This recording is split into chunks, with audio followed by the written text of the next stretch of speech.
Evening, everybody.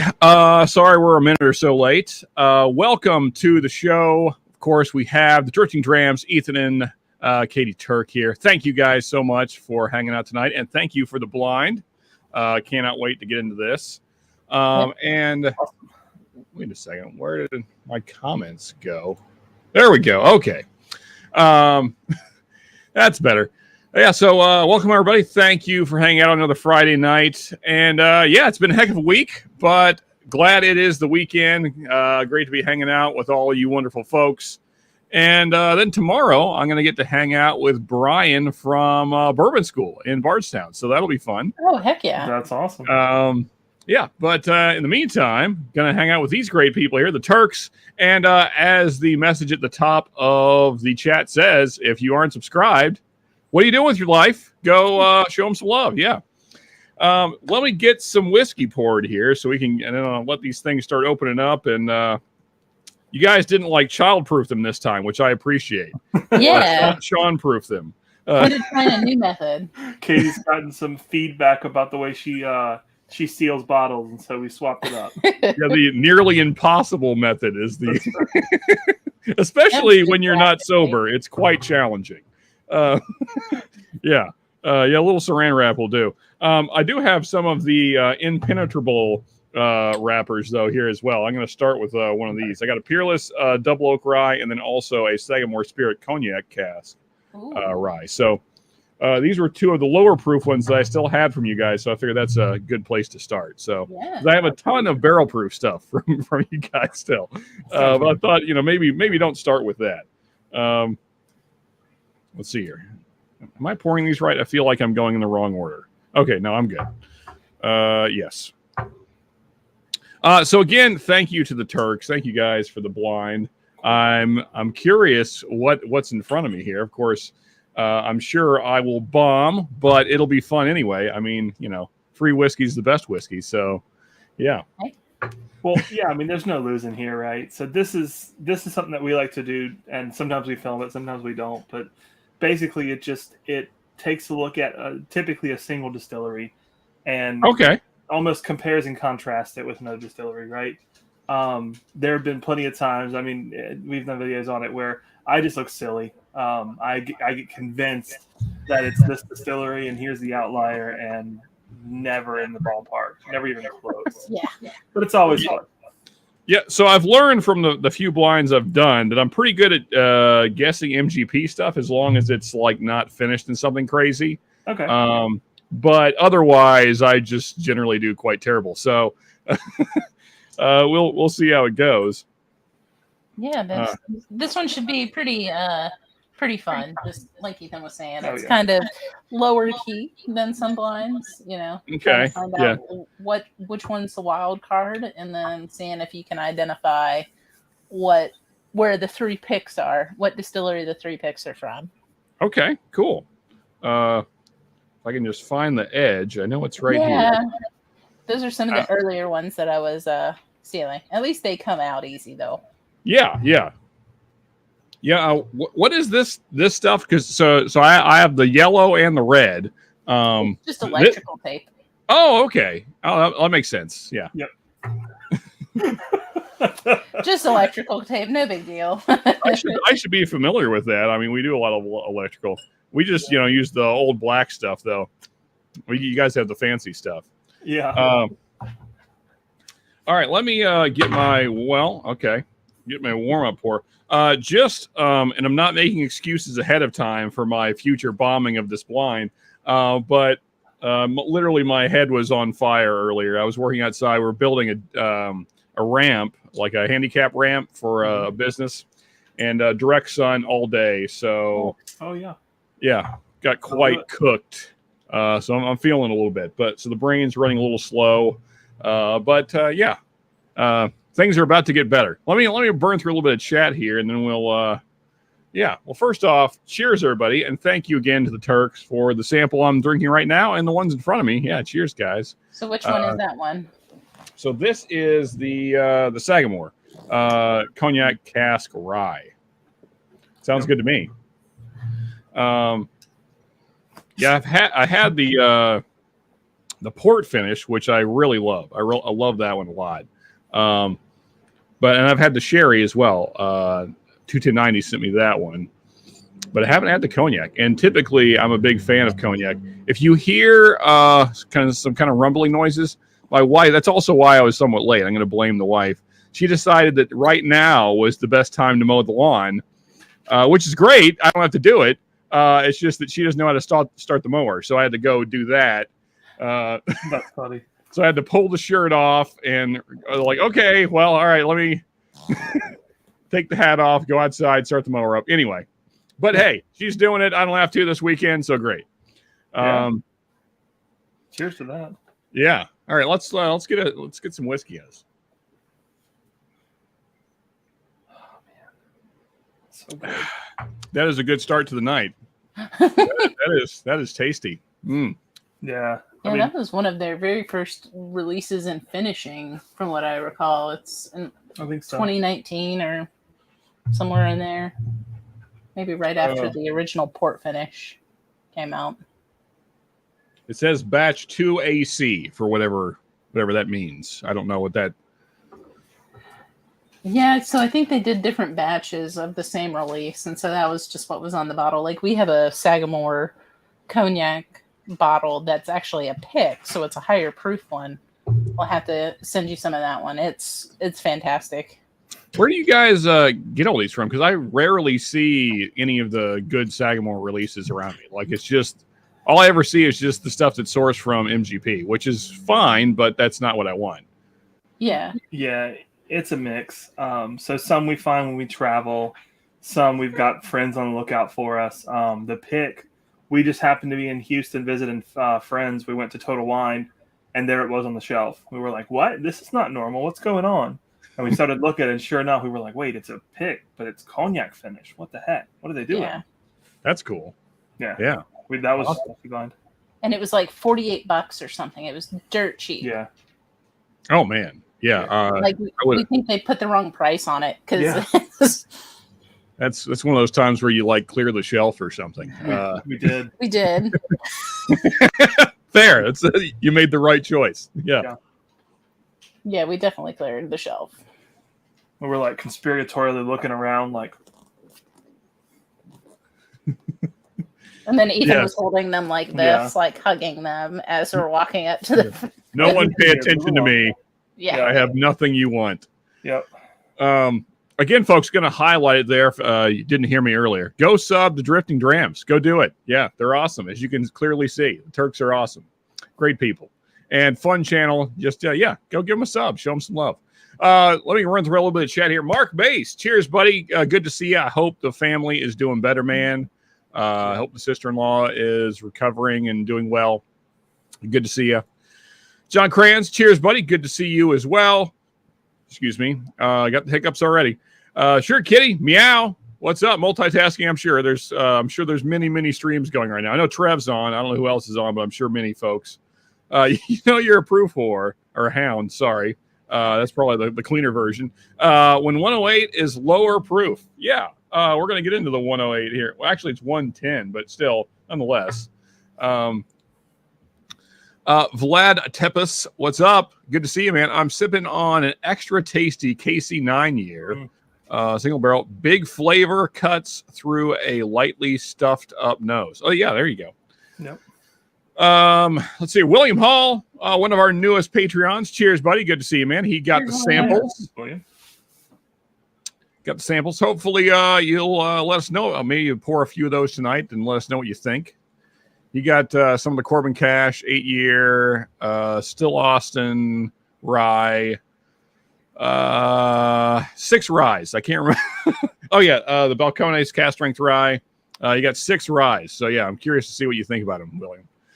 Everybody's cheersing each other. Good stuff there. Slapshot. Brian, cheers. Good to see you. Cheers.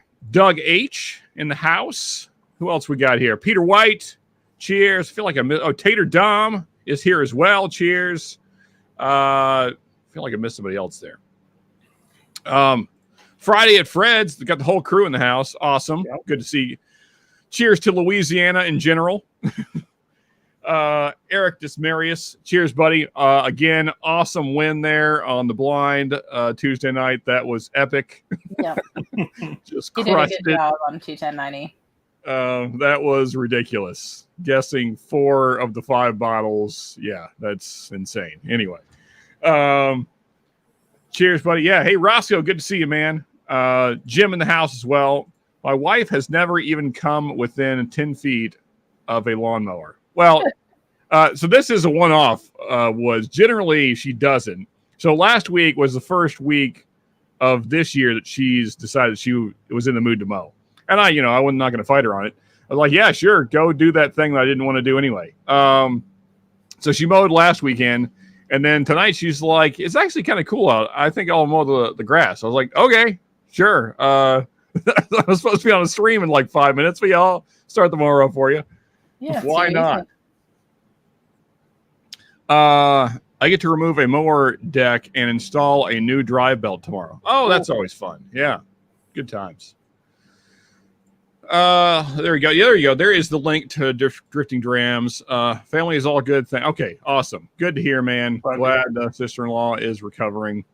Wag. I don't know who Wag is, but cheers. Oh, okay. Part of the Friday at Fred's crew. Awesome. Oh, yeah. Yep. Oh, Wag. Yeah. Cheers, buddy. Awesome, man. Always good to see some new folks in here. T-Rob in the house from Myrtle Beach. Oh, man. Bike week. Freaking awesome. That's awesome. Yeah. I mean, although the downside is I'm sure it's like 1,000,000 degrees down there, but I hope you're enjoying it nonetheless. Yeah. And then Jim. I don't know if I said hey to Jim earlier. Hey, Jim. Yes, Jim in the house. All right, let's get back to drinking some whiskey, shall we? And also, folks, as always, let us know what you're drinking. Yeah, what do we got in the glass? Man, this Sagamore though, this is a tasty gal. Oh. Yeah, I'm like you. I'm a sucker for a cognac finish, and that Sagamore is a really good one. Yeah, man. Oh, that's good. Some of them, like the Bardstown Ferrand, can go a little bit tannic and dry and kind of off. Yeah, that sample you guys sent me of that, it was kind of disappointing. I was hoping for more. Yeah, it's good. I just for the price point, I was kind of like, Yep. I don't know. I think that's the consensus because like our Woodinville cognac was really good, and I found it better than the Ferrand, and it was half the price. Maybe even more than less than half the price. Yeah, but it was fine too, though. Yeah. Distillery only release. Yeah, I mean, and I think I would put this over the Ferrand personally. Yeah. And you guys got it for how much was? So you said the pick was 48. How much is the standard? I want to say 70? we paid 70. We actually found it when we were up in at Irene's store. Oh yeah. Oh, awesome. In Last Connecticut, October. it was on the shelf. So. Well, yeah, it was even better because it was like a release from 2 or 3 years prior, just sitting on the shelf there in Connecticut. Cool. It was like, yeah, sure, we'll take it. Yeah, still though half the price of Ferrand, less than half. So I'm almost knocked over whiskey there. That was scary for a second. Oof. All right, well, I'm warmed up. So if you want to get into this thing, I'll definitely. The palate calm down for a second, and then we'll do this. Yeah, great warm up pour though. Thank you, Turks. Of course, thank you for the samples too. We have them out here so we can get into them after the blind. Yep.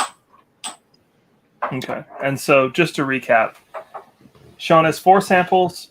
3 of them are picks from a single distillery. Okay. And the 4th sample is something else. It could be anything. We typically choose it to be similar. And then the goal is, can you pick the outlier? And what distillery are the 3 picks from? That's the whole goal. Okay. Interesting. I like it. Okay.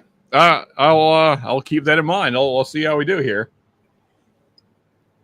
Let's see here. Wood saying no new bottle this week. Still trying to decide what to pour. Vlad Tepes, I had Old Elk cognac and sherry finishes. The sherry was my fave. Okay. Awesome, man. And then Old Scout 6-year bourbon. Okay, in the glass. Awesome. Good to hear, John. All right, guys. Well, let's get in this blind here. Let's see how I do. We'll start with A, I suppose, and work our way through them. All right. And so we've got them poured here as well. They're just out of Okay. And Ethan doesn't know which is which. Yeah, they're blind for me, not double blind. Gotcha. Okay. Bright on the nose. I feel like I have smelled this before. Okay. I'm just going to kind of do a quick nosing first. Yeah. Yep. Okay. And we On the nose, A and B are quite similar.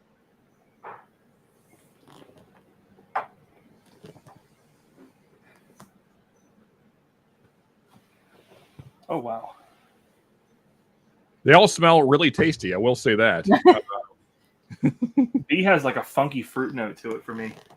Yeah, I can see that. Yeah, it was slightly more fruity than A, but I can tell they're well on the nose anyway. They appear to be similar. Yeah. C is got some interesting wood notes. There's kind of a sour oak note coming through there. A little more oak presence just in general on C to me. Yeah, I would agree. It's slightly less sweet on the nose for me too. Yeah. And a little like Rick House dankness kind of, you know. Yeah. Looks like Doug H is sipping on some Obtanium Light whiskey. That's 71.8 ABV. There you go. Yeah, start with low proof. I'm sure you guys started a while ago, I'm sure. So They probably started at 3 or 4. yeah, there you go.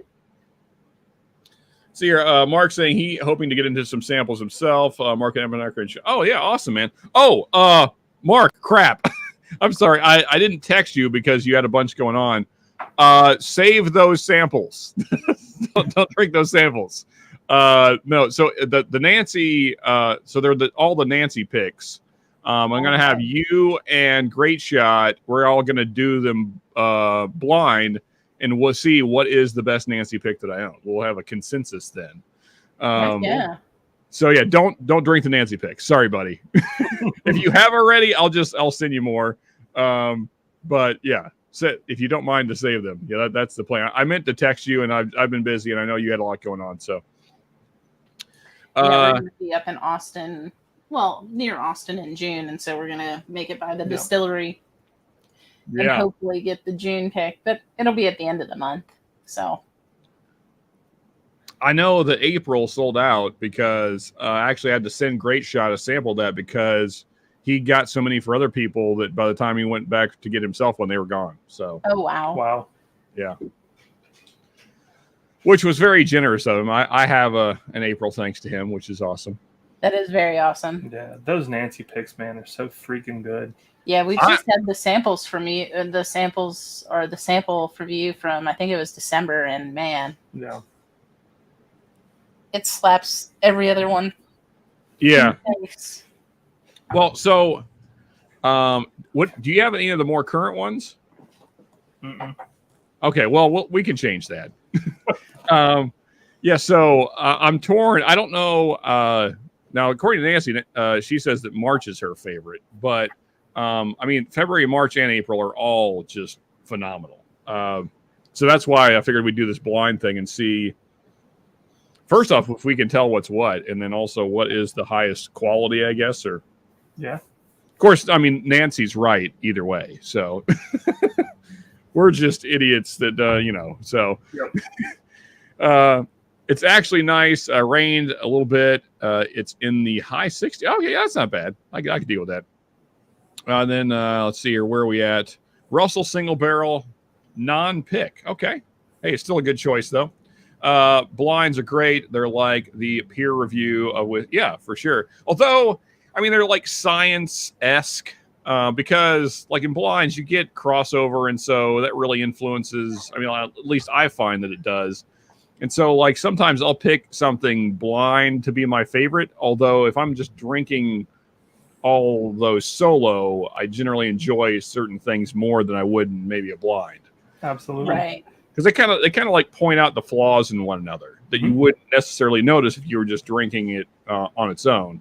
Yeah, so they're sort of sciencey. Oh, everything's spicy. Oh yeah, I miss Phil. Cheers, Phil. Good to see you, man. Oh, yeah. Really Cheers. spicy. Cheers, bud. Another great channel there if you like watching people be in pain while eating very spicy things. Although Phil's been doing it so long, probably not much pain involved anymore. He just kind of powers through it. Anyway, cheers, everybody. Thank you for everyone watching, and thank you to the Turks for this blind again. Now let's actually get into it, though, and see if I can figure out what's what here. Nose is kind of dying down a little bit on A. Starting to get a little more wood presence now. All right, let's go on for the first sip here.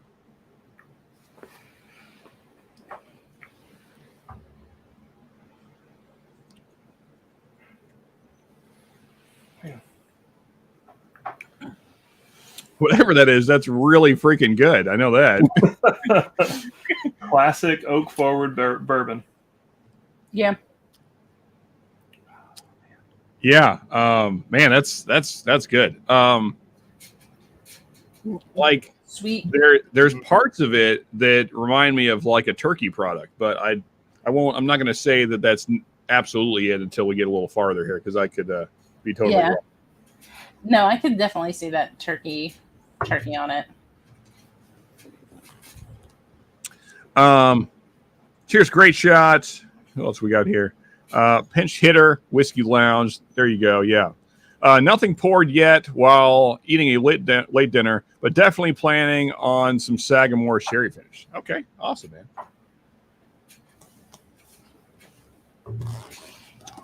Yeah. Yeah. I mean, it is that for sure. Yeah. As far as not no bias, but yeah. It's as sciencey as whiskey can get, I guess. Yeah. Yeah. This is B is becoming more floral now to me. Still very fruity, but there's a little more floral notes coming through now, like brighter fruit notes than I was getting before. Went a little bit too far in that glass and yeah, burning the nostrils a little bit, huh? burning them out a little bit. Yeah.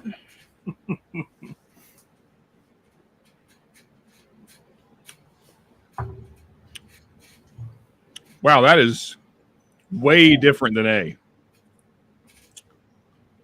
Yeah, this is getting super fruity, man. If those two are the same distillery, then wow, that's like okay. On the nose, I thought that they were quite similar, but on the palate, they are not. No. They have similar notes. I think the sweet oak is coming out, but B is definitely more fruity. Oh yeah, Fruity, like I got floral. Yeah, I got a ton of like sweet cinnamon on the back end of A, and just like more typical bourbon notes. Whereas this is much more fruity, as you said, more floral. Interesting though. I mean, I like that as well. Yeah, I think you called out like some sour oak on A, and I wasn't getting it on A alone, but now by contrast with B, I'm definitely getting a little bit of on the end, just a little bit. Yeah, and on the nose, I thought C, I haven't got there yet, but I thought C had quite a bit of sour oak as well. So we will see. Now that we're going in for the sip here. Oh wow! So are these surprising you since you're doing a blind as well? Yeah. I don't think we've touched these bottles in a little bit. It's probably been a few months for most of them. Man. I think there's only one bottle that we've touched recently. Okay, now C has opened up some, and now this too smells turkey-esque. Let's see though how the sip goes. Yeah, I get so much barrel char on this one. Part of my brain is going light whiskey, even though I know it's not.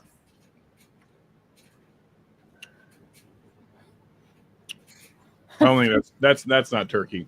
I mean, if it is, it's not like any one I've ever had. That'd have to be like a really off-profile Russell's pick or something. If it is turkey, Oh man, it's good though. That's so sweet. Wow. Yeah, it's like candy sweet. It's like like a combination of cinnamon Red Hots and what are those little like? They're like the Red Hots, but they're cherry flavored. You know what I'm talking about? They're like the small little cherry nugget things. I can't remember the name of those, but it's like a combination of those two things is what I got going. Plus, you know, all your bourbon stuff, the char and the oak. And buddy, what do you want? Yeah, for me, it's like Cerberus came to see. Yes. It's like if you had like Red Hots that melted on a barrel stave, and then you pulled them off till they dried and ate them. Oh, sweet boy. Say hi to the people. Say hi to the people. I'm not going to pick you up right now because we're in the middle of something. We're in the middle of something. Okay. He's like, yeah, you're in the middle of petting me. Come on. Yeah. All right. No. Go do your thing. Ugh. Oh, I'm hitting the mic. All right. Yeah. So far, at least of course, I haven't got to D yet. I think I like A the best. But as far as finding similarities, I don't know. I would say that A and C are the most alike, but yeah, this is going to be challenging here.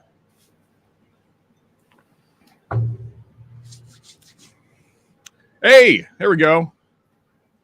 Jack. Well, hot tamales. So those are cinnamon as well, right? Or am I wrong? They are. Yeah, they are. Okay.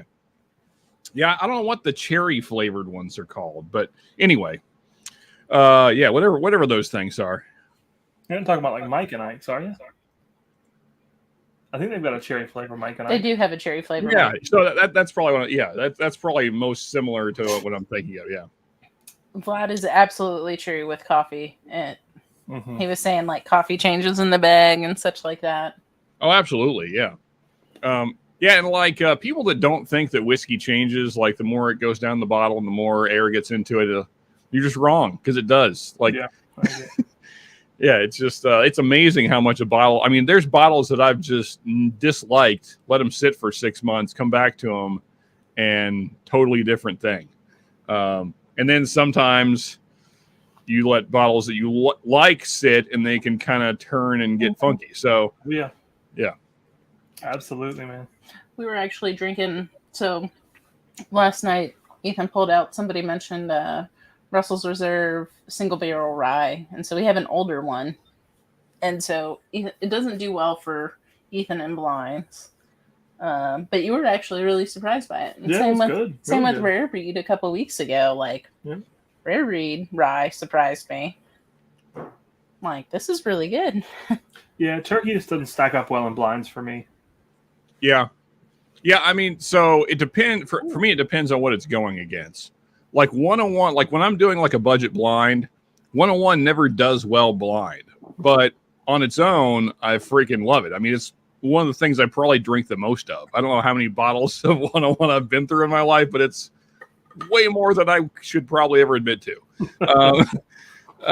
Yeah, but like, you know, in blinds, typically Buffalo Trace or Old Forester 100, they're all similarly priced. Usually those will do better.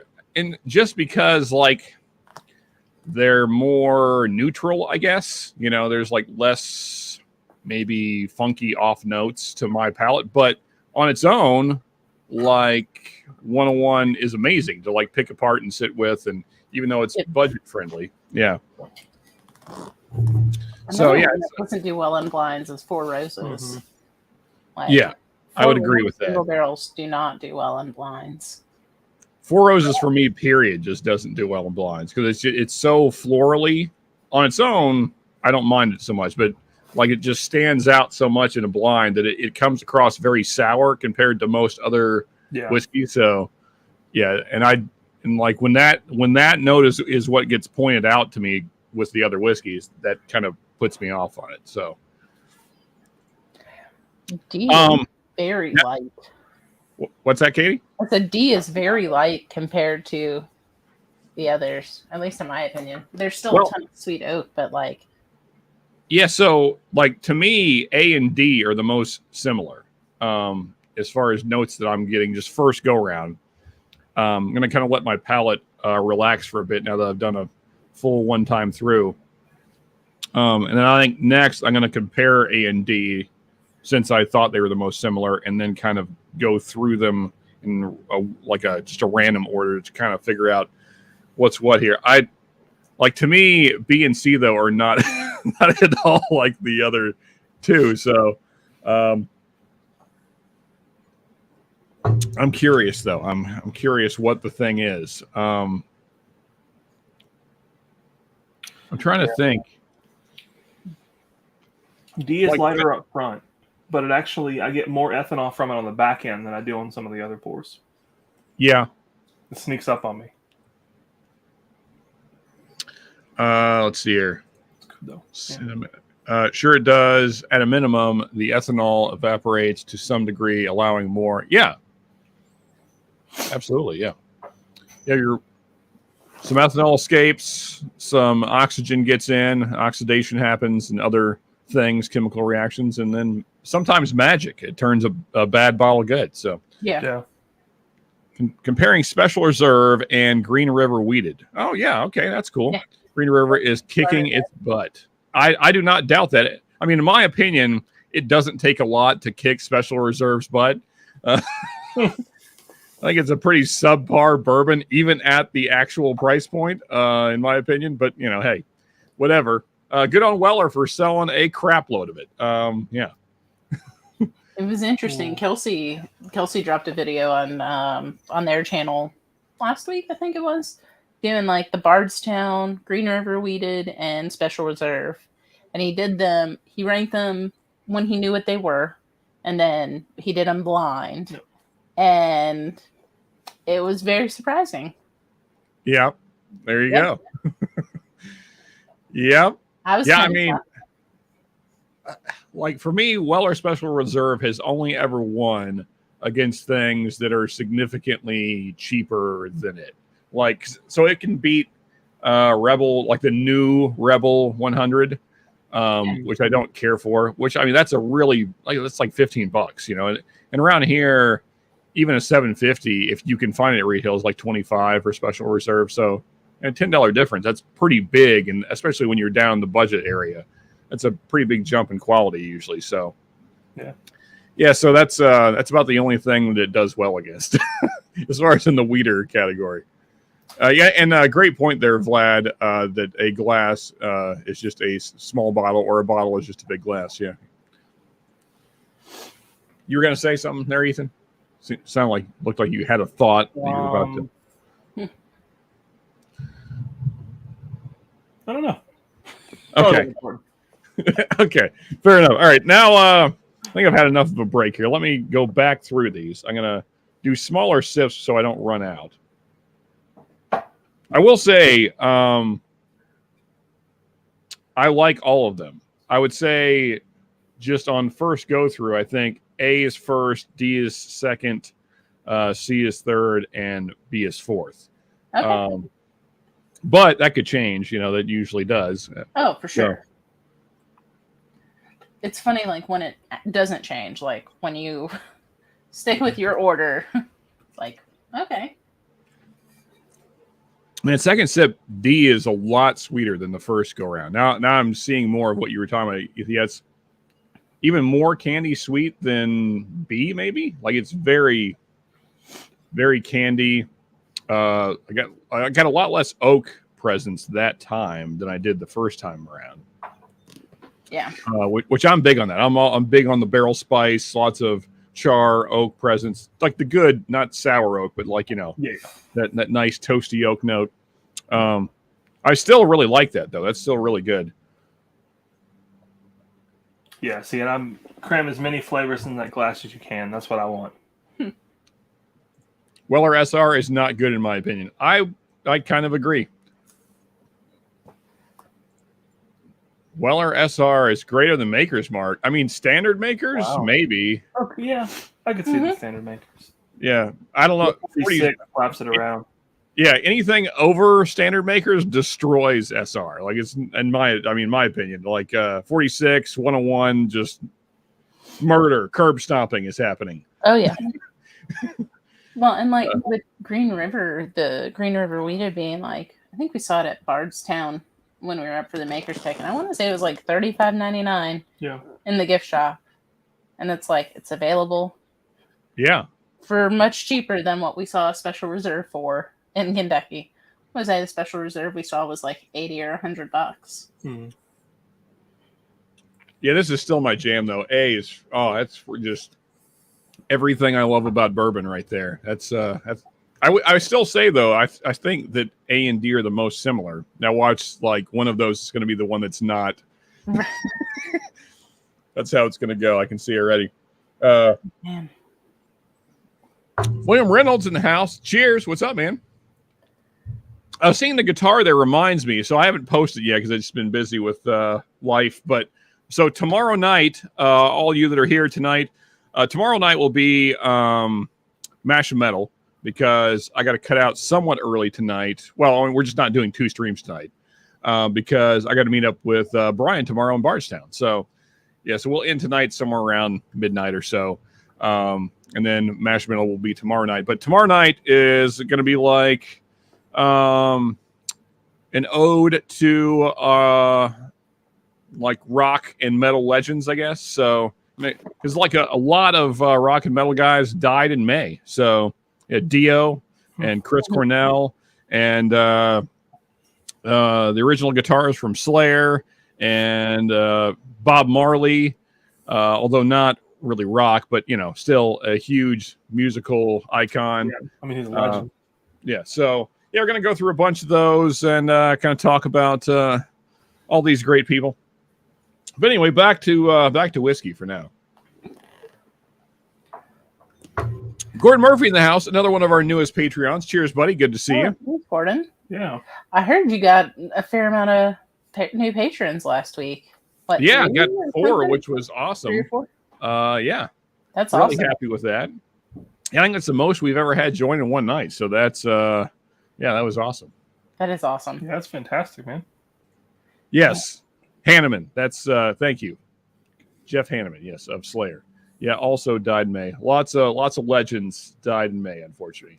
Give me some peanut butter fluff on A. On A, okay. Yeah, I got a lot more nuttiness that time around. It's peanut butter fluff. Sweet peanut butter fluff. See, now, are you guys giving me clues here? No. I'm not getting peanut butter on any of these. Okay, going back to B now.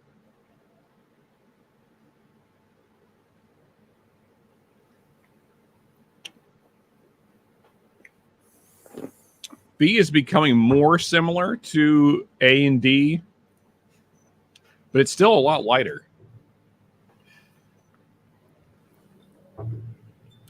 So don't give me any clues, Ethan, but just what are your general thoughts since you're also blinding it? So, I'm getting a little bit of nuttiness sprinkled throughout. Okay. So that's how I'm trying to hone in on what the outlier is. They're different enough that I don't know that I'm going to be able to pick them out off a flavor profile. Okay. Because, there's similarities, but it's 4 vastly different bottles. Right.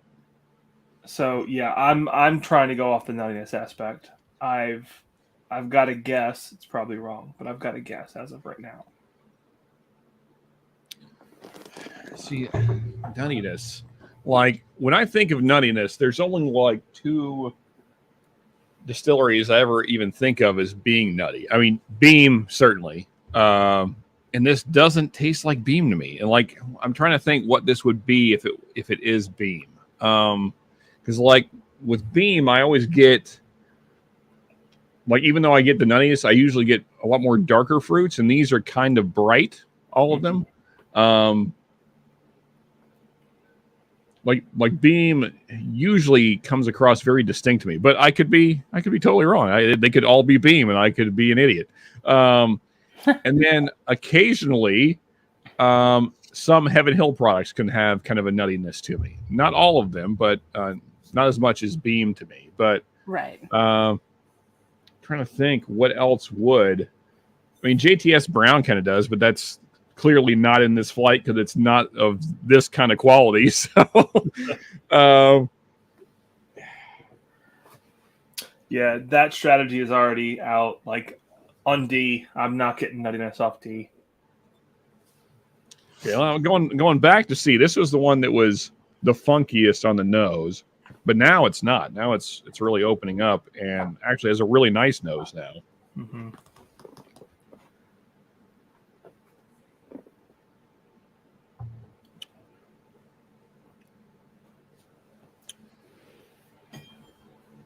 Now, see, C, maybe it's just my mind playing tricks on me because we were just talking about C tastes the most beam-like to me of the four.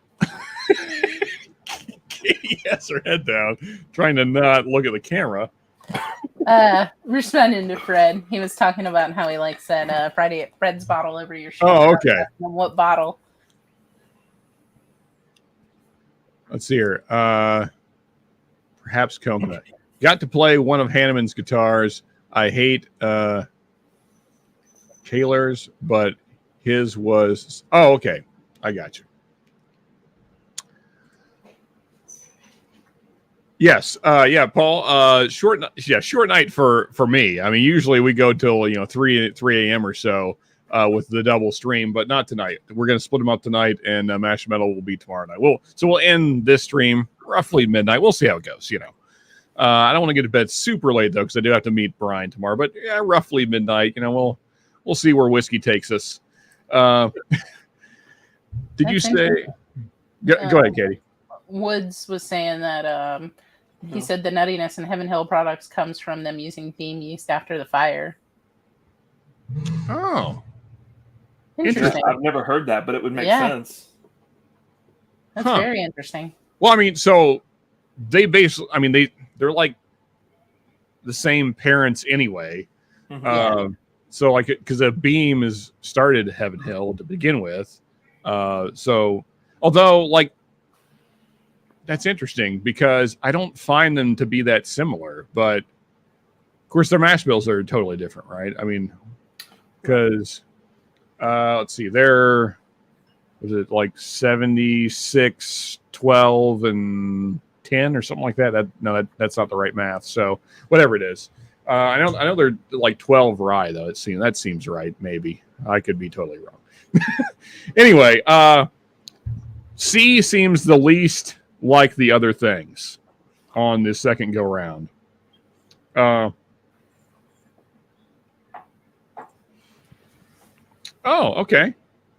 Hey, actually, I don't really dislike the double oak from Beam. I think it really helps Beam not suck. So yeah, I don't know if we've ever had the double oak. We have Beam. Oh, that's right. Way back when they did whiskey at home during the pandemic in 2020. Oh, okay. Yep. That's right. Because IBN did their little tasting, and we tasted along with them, and there's another beam though that I get more barrel off of. It's the black, the extra aged. I actually prefer that to the double oak. Yeah, that's a decent one too. My favorite thing with that says Jim Beam on it on the label is the single barrel. I think that's actually a really good bottle. Yeah. Especially for the price around here, they're like $28-$29. Yeah. That's a great bottle for. Actually, Steven Tipsy Whiskey turned me onto that bottle because I basically just kind of written off Beam as like, because even like the double oak and the extra age, like I like them okay, but I didn't really like them enough to buy a second bottle. Like they were good, but I was like, there's other things in the price point that I'd rather have. So, but yeah, the single barrel, I always keep one around now. That's a great bottle. Yeah, I think we have a couple. I think we killed one last weekend. Yeah, we did. I'm not mistaken. I think we still got 3 around though. But we get them every time we go to Kentucky because they're like 38 or 39 here. Sometimes they're like 42 here, and at 42, it's yeah, that's kind of pushing it. Yeah, 27. Heck yeah, I'm in. I think last time one of the last times when we were in Louisville, we found one. Evergreen Liquors had them on sale for $22.99. Yep. Shelf clear right there. That's yeah. Well, especially since they redid it and brought it up to 108 from 95, right? Oh, yeah. flavor punch at 108. It's great. Yeah, man. Yeah, those things are a steal. 108 proof for, I mean, like I said, around here, basically $30. Yeah, I'm buying those all day long. Yep. Man. I get a hint of nuttiness now on you. I think you're just playing games with me, Ethan. On B, not as much as C. And C still has darker notes to me than the others. Going for the third round here. Yes, as Mark Mace pointed out, if you could please hit that like button, it does help other folks see that we're on here and all that good stuff, and plus just makes me feel better. Makes me feel like I'm doing a thing you enjoy. That's always nice. So appreciate that, folks. Thank you, Mark, for pointing that out. 80s thrash was my day's class of 89. Okay, yeah. 80s thrash metal is what I'm all about there, Jeff. That's probably my favorite music genre, I guess. Yeah. Bobby in the house. Cheers, buddy. Good to see you, man. Cheers, Bobby.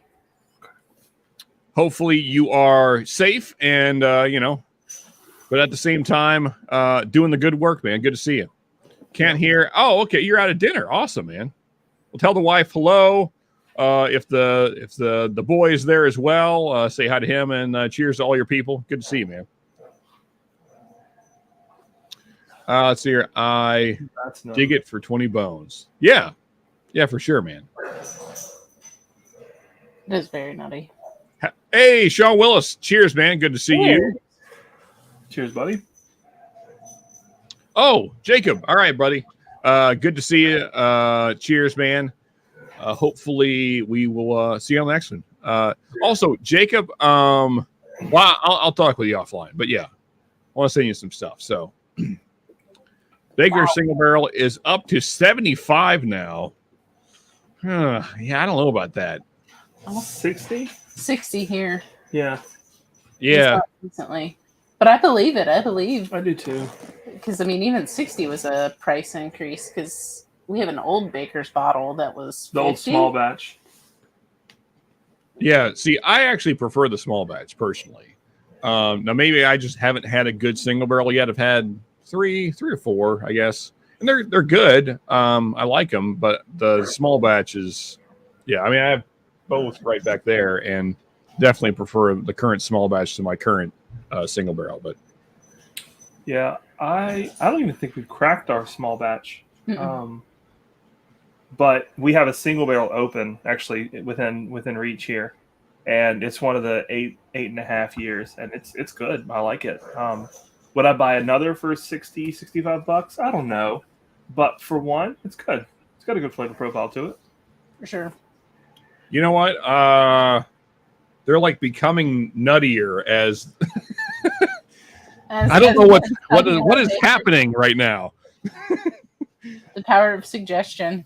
Yeah, maybe. Now like D is super nutty. Like on that. The nuts you're looking for, Sean. Oh, yeah. Nice. Bourbon Baller Lee. He grabbed the JD barrel proof rye today. For 47. Hey, wow. Lee, seriously, like where are you and are there more? Because yeah, we don't see them. Like PayPal, yeah, I will send you all my money. So man, how can I get a hold of you? There's no way for me to contact you. Anybody have Lee's number that has my number? And Lee, if you're okay with people sharing, well, actually, let me know first off if they're more available. But yeah, that bottle, I need that bottle. I need that bottle of my wife like yesterday. Yeah, and also to anyone else out there, if you see them, please let me know because yeah, that's it's on the list. Like I would like give a kidney for that bottle right there. So, and that's probably like my favorite rye of all time. The special release from 2020. Yeah, ridiculous. Yeah. Yeah, we've got some of the we bought a bunch of the tasters, right? Because we never saw the special release bottle. Yeah, we never saw the Heritage Series bottle. But I think we only have one rye that beats that for me, and it's the Kingslayer. It's the driftless pick from Storytime. The driftless Okay. rye. Yeah. And my God, That kind of makes sense. Driftless is great. So but not all driftless, right? Driftless has some spectacular single barrels, but their regular stuff, take it or leave it, depending on the day. yeah, well, yeah, I should clarify. Yeah, their single barrel cast strength rye. That's the thing you should be after. Agreed. Yeah. Yeah. Yeah, Old Tub. Yeah, another Jim Beam product there. Yeah, that's like I said, Jim Beam is certainly what I get the most nuttiness on. Commandante Lou in the house as well. Cheers, buddy. Cheers. Went from Obtanium to well, all right then, to Old Dragon Bones. So basically, the same. Basically, Yeah, same proof. Just hazmat all night. Then it's gonna be an early night there, Fred. Dougie's definitely gonna have to stay over. Yeah. And I'm sure Fred will be live here in about 20 minutes. Yeah. I'm sure they're trying to get him to go live just to say hey to everybody. And Roscoe, 85 on Russells. That's a good deal because around here they're pushing 100. So yeah, the last one we got in Kentucky was 99 before tax, or 95. 95 before tax. Yep. Which like they found the point where I'm not going to buy them anymore. Yeah. I mean, so the last one I got out in California, and it was $79.99, and it was Camp Nelson. Fancies picked it up for me. I was like, yeah, sure, let's do it. Because they're $20 more here, so basically the shipping evens it out. But whatever. Yeah. Well, and the interesting thing too is like with like Mash and Journey just released turkey last week, and I want to say the Russells was like $74.99 from Kagan Bottle. 72.99, and it's like that's a steal these days. why the difference in price? And then the Kentucky Spirit was like $78.99. Yeah. It's like, how is Spirit more? I just don't get that. Yeah. Yeah, 135.9 proof on that rye. That's freaking awesome. Yeah, Baller. that's fantastic. Yeah, I need to find one of them there. You have a couple. Man, look at Peter White. All the way up in Canada, he's got a couple of them. Oh man. Nice. That's crazy. I've had 3 different samples, never owned the bottle. But I got one really big sample. I got a 4-ounce sample from Charles, Fun with Whiskey, way back in the day. And yeah, I still have a little bit left somewhere. It's somewhere around here. My last bottle of Ezra Brooks 99 was pure nuts. Yeah, okay. There you go. Now, of course, when Ezra Brooks 99 came out, were they using their own stuff then, or was that still Heaven Hill? I want to say it was Heaven Hill, but I don't know for sure. I know that picks up until I think last year. Yeah. Last year's picks that are now just hitting the shelves are still Heaven Hill juice. Yeah, but I don't know what the Ezra 99, what the age statement on it is, right? Like, there's no age statement, but I don't know if it's straight and it's straight with no label, so it's 4-year if it's younger. Or right. Yeah, trickery. I don't even own a bottle, so I don't know. All right, let me focus here for a second. I think I have an idea, but it seems to change every time I taste through these, so I don't know. Yep.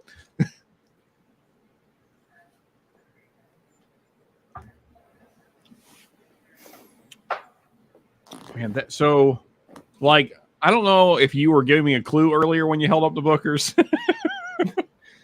He's messing with you. I feel like he might not be, though. Let's be real, it's Ethan. Yeah. Because there's a couple in here now that they could be Bookers, because I've only had a couple Bookers. And I've never had the good batches except for through samples. And those samples I had years ago. So that memory is gone. Mm-hmm. So if some of these are Bookers, it would change my mind on Bookers, because I've kind of written it off as a bad deal in whiskey. So yeah. And I mean, they still kind of are, but even if these are all Bookers, which I know one of them isn't, but yeah, sight unseen, I agree. Booker's is not a great value. But once you know you've got a good batch of bookers, again, for one, I think it's worth it for me. But only one, and only once people I know have vetted it, right? Mm-hmm. Sean, it's Baker's 7. So that's the other thing is that none of these, because to me, every bookers I've ever had, now granted, maybe I haven't had the good batches. Every bookers I've ever had, I've had 4 different ones. Every one was very hot. Now, you said these have sat a little while, so maybe that's helped them if they are, in fact, bookers. That helped tone them down some. But like I said, every bookers I've ever had just drank like the hottest whiskey I've ever had. Like, regardless of proof point, just like blow you out of the water hot. And, I'm used to drinking barrel proof. There's just something about the Jim Beam's profile at that proof point that always drinks very hot to me. Yeah. I definitely have had a fair amount of bookers that are just ethanol forward, right? And I think for me, it's a little less forgiving on bookers because when they are that ethanol forward, there's not much to redeem it. Whereas other bottles, like some of the like the A120 ECBP batch, right? That bottle is like ethanol fire. Oh, but yeah. The flavor profile is so good once you get past it that it's worth it. But the bookers a lot of times don't have that redeeming factor. Yeah, so that was actually one of the first ECBPs that I tried at a bar. Like, I had some of the others my own, but I never had the A120. I never got one. And so our local bar here had it, and I'd never had it, so I didn't know what to expect. I expected it to be somewhat like the other ECBPs I had. And what is that thing? It's like 136 proof. I mean, it's up there. It's not, and like, man, that thing is freaking fire. But also, like you said, I mean, it's very, very tasty. So once you get past the ethanol, it's very nice. Yeah, exactly.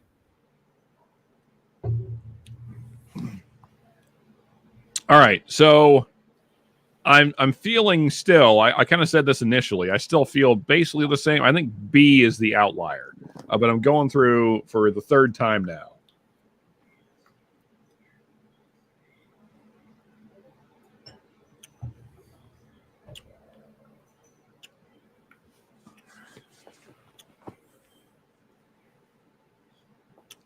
Man, am I supposed to guess what these are? Is that part of this game? So, I mean, you can, but the outlier and then what distillery the 3 picks are from. And what the outlier is. What do you these are so verbiage is important there. So these are picks, not batches? Correct. Picks. Okay. I've never seen a Booker's pick ever. Maybe they exist, but never seen one. Now, of course, you guys have a lot of things that I've never seen before, so it's not impossible. I think they just did one pick, and it was like for a doctor organization. It was medical organization. Medicinal whiskey. Yeah. I think. It's a huge charity. I've heard about them a few times, and they get crazy access to places because they donate so much money to name a charity. Yeah. There you go. Mark Mace cracking that Baker 7 since we're kind of talking Jim Beam, even though I'm probably wrong. There you go. Yeah, you Austin fellas should hang out, man. Lots of great Austin folks down there. So several. Of course, I mean, Texas is huge, so it's not like you guys could be like 10 hours apart. Yeah. KC9 single barrel, better than Booker's. I mean, yeah, it's KC9. If you get a good single barrel, better than most Bookers usually. Mm-hmm. Yeah. There are some hitter Bookers. What was my favorite? I didn't love Tag Along. It was okay. It was kind of mild to me. Okay.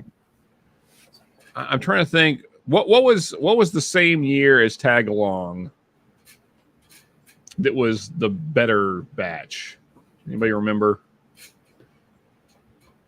What? Because I got both those from Charles. He got 2 from that year, And there was one I definitely Sip a preferred. While and ones that I know of are Sip a While, Kentucky or Country Ham, and then Kentucky Chew. Yeah. I guess it was I think it was the Country Ham. I guess that was the same year as Tag Along, maybe. So maybe 2018. Yeah, that sounds kind of right. Country Ham was either 18 or 19. Yeah. Yeah. But yeah, I like that significantly better than Tag Along. Anyway, okay. I think B's the outlier. I'm gonna go through just these three one more time and just see how similar they are, and then we'll wrap this blind thing up here. I know I've taken a really long time trying to think. Yeah, that's a good thing, though. An hour, roughly. I mean, man, you got 4 super similar bottles. It's not easy. I still think A is my favorite, though. All that said. Man. See, it's the least nutty, which I like, at least to me. It's just like that great wood presence and just that sweet cinnamon.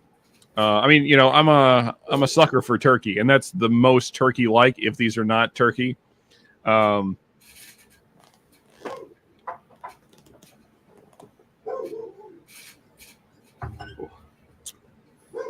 You did it too. Yep. C to me is the one that makes me think this could possibly be a Jim Beam product. C is the most Jim Beam-esque, but I know there can only be 2 distilleries here, right? So yeah, and like B doesn't seem the same. So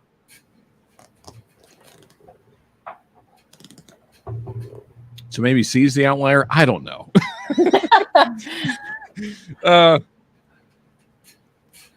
Let's see here. The 20. Yeah, man. So actually, we might crack that tonight. We'll see how it goes.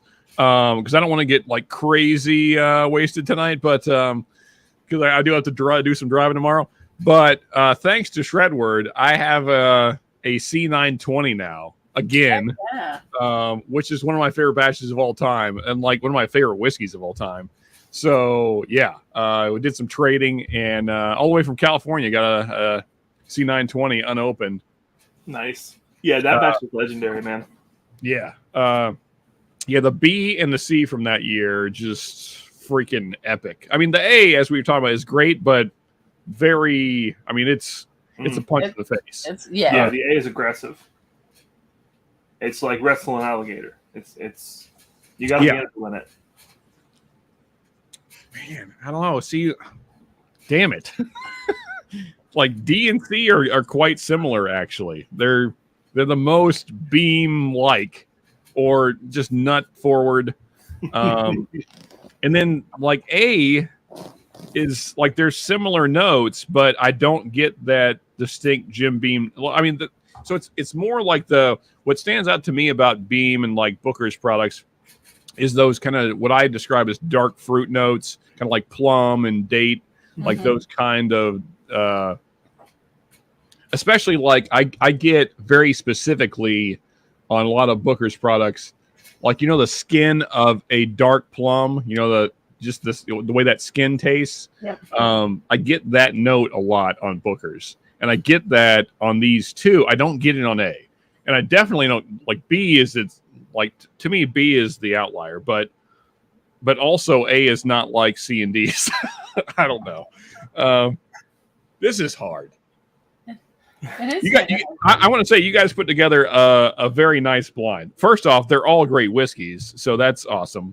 But also, this is harder than I thought it would be. So that tells me, I mean, if you guys didn't know already, the Turks have great palates, and they can put together things that can convince you that they're the same distillery when they're not. There's so much overlap between modern distilleries, man, especially the heritage ones, right? Once you talk about that 9 to 12, 13-year range, there's a lot of similarities. Yeah. Man. So my extra pour over here is the that Booker's. It's the Beaten Biscuit from 2019. Okay. It's not the favorite Bookers that I've had, but it's good. It's not dry peanuts. It's got some sweetness. Yeah. Hey, sure, Key. I know I'm a few minutes late. Well, 10 minutes late to be correct. But good night, buddy. Good to see you as always. Let's see here. I think I'm about to make my decision here, but I just want to get through a little bit of chat here, and then we will reveal how wrong I am, I suppose. Cheers, Roscoe. Yeah, I just picked up an art. Hey, awesome, man, because I haven't tried it before. Oh, well, then you will surely not be disappointed. That's very nice. My second favorite art bag. Oh, I mean, of the core line. Yeah, so Oogie, of course, number one, but these days don't buy it as much because it's gone up. And then, excuse me, then the 10, and then Ano, or however you say it. And then I've never been a big fan of the Corvecchian, but it's good. I don't hate it, but it's not my favorite, especially at the price point. Like it's 100 plus now, so maybe that's why I dislike it. Pigskin was great, of course. Country Ham, yeah. Let's see here. Okay, nobody leave to go make another. Okay, yeah, we'll still be here when you get back, Jeff. I promise. Last one I had was Bardstown batch. It wasn't a bad bourbon. It just did not. Yeah, exactly. So I have the Ronnie's batch from what was that? 22, I guess. Is that 22 batch? 21 or 22? 02 or 04? In 02 in 2022. Yeah, it's a 2022. I think it was the first batch. So it was 2022-01, I guess. The first batch of 2022 was Ronnie's, and it's all right. Yeah, and I've gone back to it several times, and it's just it's all right. All right, so back to the blind though. Okay, I'm gonna go with I'm kind of torn between A and B being the outlier. I don't know for certainty, but B seems the least like the other things. Okay. That said, it could be A. I think C and D are the most similar. But I'm gonna go with B. I think B is the one that's not from the same distillery, but it could be A. So yeah, that's where I'm at. As far as what distillery, man, like C and D are so Beam, like to me, and maybe it's just gotten in my head. I don't think they're Bookers. Are there Baker's picks? I guess there are. They're single barrels. They're all single barrels. There are. We've seen one, I think. One pick in Houston. Okay. Well, so there'd have to be at least 3 for this flight to have happened. All right. What else? I don't know what else there'd be picks of from Beam. I mean, I'm not a big Beam fan. I guess, well, they could be Knob Creeks. There's plenty of those. Plenty of them. Although I've never had a Knob Creek like A. I don't doubt they exist. Like C and D could definitely be Knob Creek picks. Like that would not surprise me. But A is like, I mean, it's very Turkey-esque to me still. Like even after all the sips. So yeah. Anyway, now tell me how wrong I am. So I'm gonna say B is the one that's not the same as the others. But yeah, I don't. And distillery you said is Beam. I think so. I think the main distillery is Beam, but I don't know. Do you agree with Sean on the outlier? So I'm kind of torn between A and C being the outlier. I was going to say A early on, but I'm actually leaning towards C being the outlier now. Okay. Interesting. Do I have, okay, you know, here for science, I'm going to pour a little more of D and C. Because to me, these are quite similar, but now, just out of curiosity, without giving anything away, of course, I guess you can't really, because you're blind as well to some degree. Yeah. Like when you compare C and D, where do you see the big differences that make you think? Even nose-wise, they're quite similar to me. Yeah, on the nose, I agree. The palate is where they stand out for me. Okay.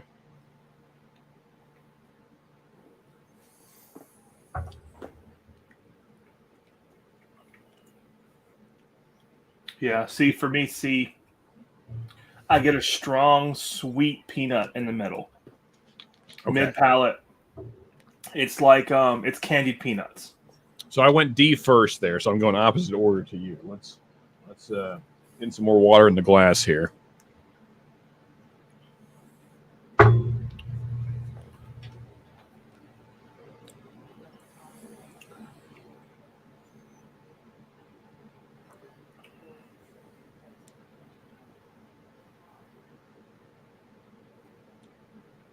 Yeah, D for me is more well-rounded. Okay. It's more. I definitely see the sweet peanut mid palate now. I still think they're both bean products, though. All right. I'm sticking with it. Ethan's probably right because he knows what they are. But I am hardly ever right with this. So C for you, C for me. B for Sean. Yep. Yeah. Beam. Okay. Let's see how wrong I am. Anybody, any betting men out there? Who do you think's right? What's the over/under on Ethan being right? It better not be high. Sean, of the samples you sent, the EC B521. Oh yeah, that was a great batch, man. B522. Kind of off profile. Okay, go ahead with the reveal. So A. It's freaking ECBP's. God damn. ECBP store pick from Colorado, Dillon Ridge Liquors. It's an 8-year, 129.4 proof. Is A. Wow, man, that's the most turkey-like ECBP I've ever had in my life. It's awesome though. That's a great bottle. 8-year pick. Like that's why I'm not concerned about them dropping the age statement, right? As long as they put out that stuff and not garbage. But yes. Yeah. Sean, you were correct. The outlier was B. Oh, okay. All right. Well, and it is a Knob Creek single. Which is funny because the thing that I thought was not Beam was Beam. Anyway, so I was correct, but also totally wrong. So then, wow, C, that's Beam. C was another ECBP pick from the Baton Rouge Bourbon Society. It's a 9-year. Comes in at 127.3 proof. Okay. Man, like that is the nuttiest ECBP I've ever had, especially after Ethan pointed out. I mean, I really like mid palate. It's like peanut butter almost, like a really sweet peanut butter.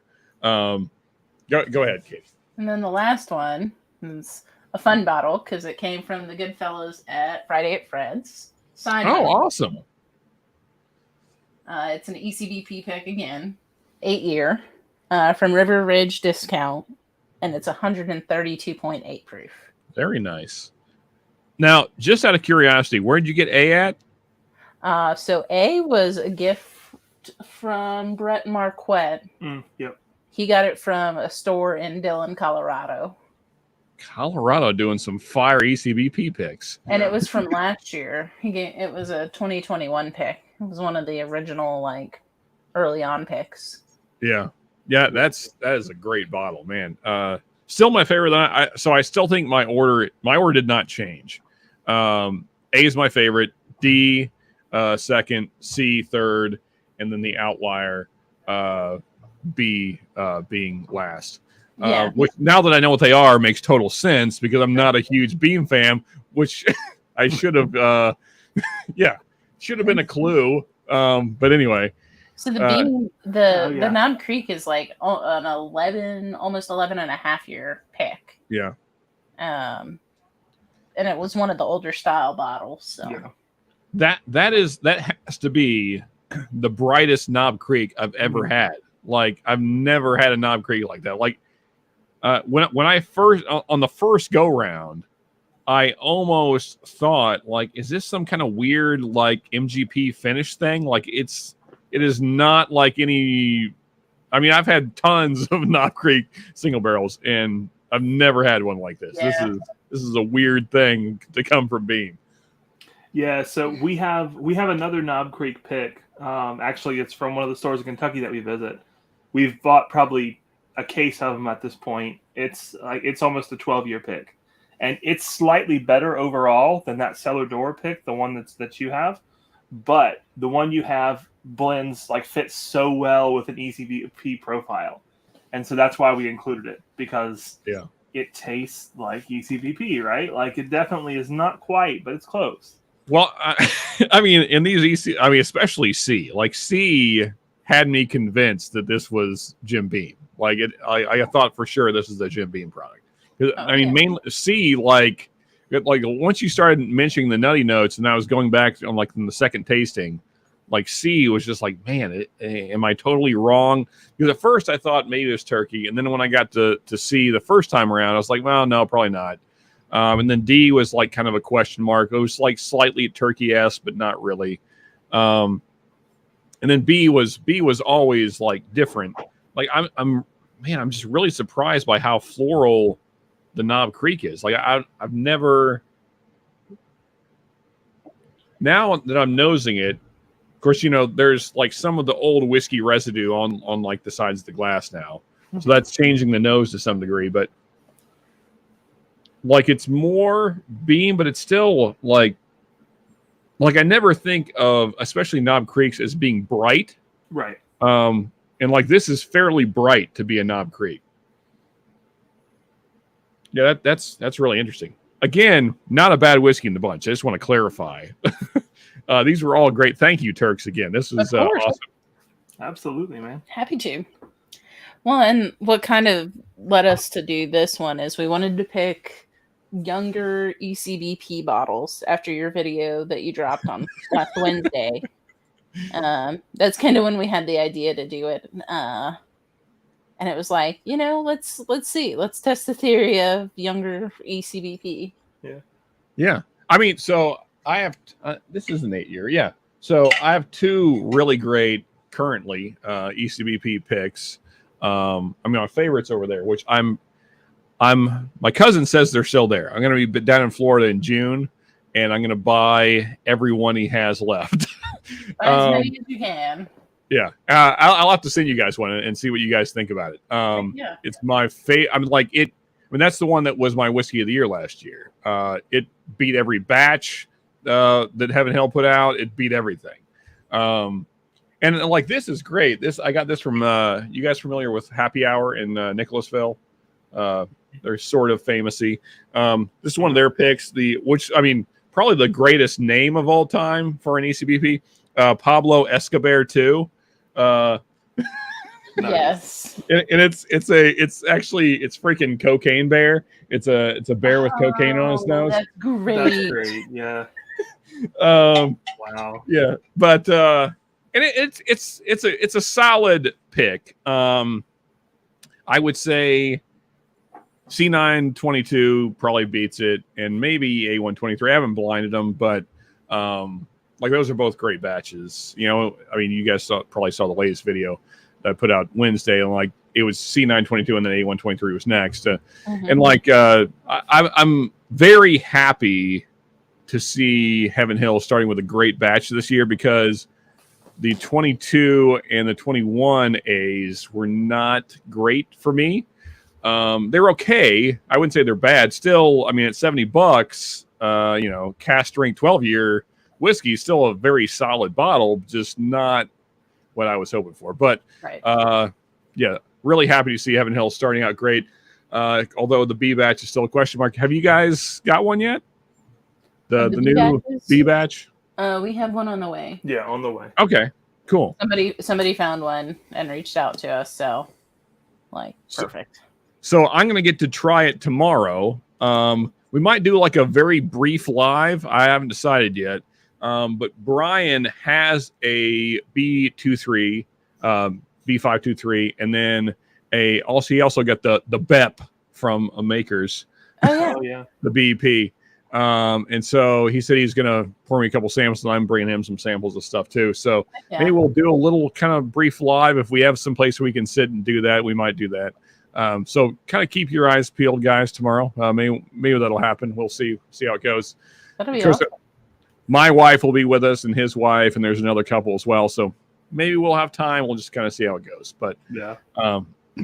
But either way, it'll be cool to meet up with him tomorrow, and also get to try those. I'm really curious about the makers because I've heard that it's. I guess you guys actually told me it's kind of brighter than some previous batches. So I'm curious how I will feel about it. Because I typically like the darker profiles for makers. So I'm curious to see what that will be like. Yeah. Yeah, I mean, I've been enjoying the BEP a lot. Well, now what I'm going to do is I'm going to pour kind of the remnants of all these into one glass and see if we can make a blend here of some sort. Yeah. Yeah. And so we got some ECBPs and Need some C in. No. okay. Let's roll this guy around here. Literally drinks. We call it a Knob Craig, right? A knob Craig, yep. Yeah. Or Elijah Snob. There you go. Oh gosh. That seems like a tater sticker to me right there. Yeah. You do like a knob / Elijah Craig blend and make it a pick. That'd be That would be hilarious. Call it Never Ending Nuttiness, maybe? Put like there's other names I have in my mind, Ethan, that I'm not going to say right now. So we're just gonna I just want to see what along. the cook's about, Sean. Knobs and nuts and Craig. And anyway, It's still a little early. I don't think Sean's had Yeah. Yeah. All right. So I see OF 100 and OF 1920 in the same light. OF 1920 is not worth double. I guess the current batch, I'd love to get your guys' thoughts as well. The current batch, maybe I agree. I'm not as big on the new 1920. I think the old ones, 2 years ago, 3 years ago, I think those were some phenomenal bottles. I mean, just like kind of set the standard. And now they're still good. Are they $65 good? Is kind of maybe that's a fair point. Vlad, what do you guys think?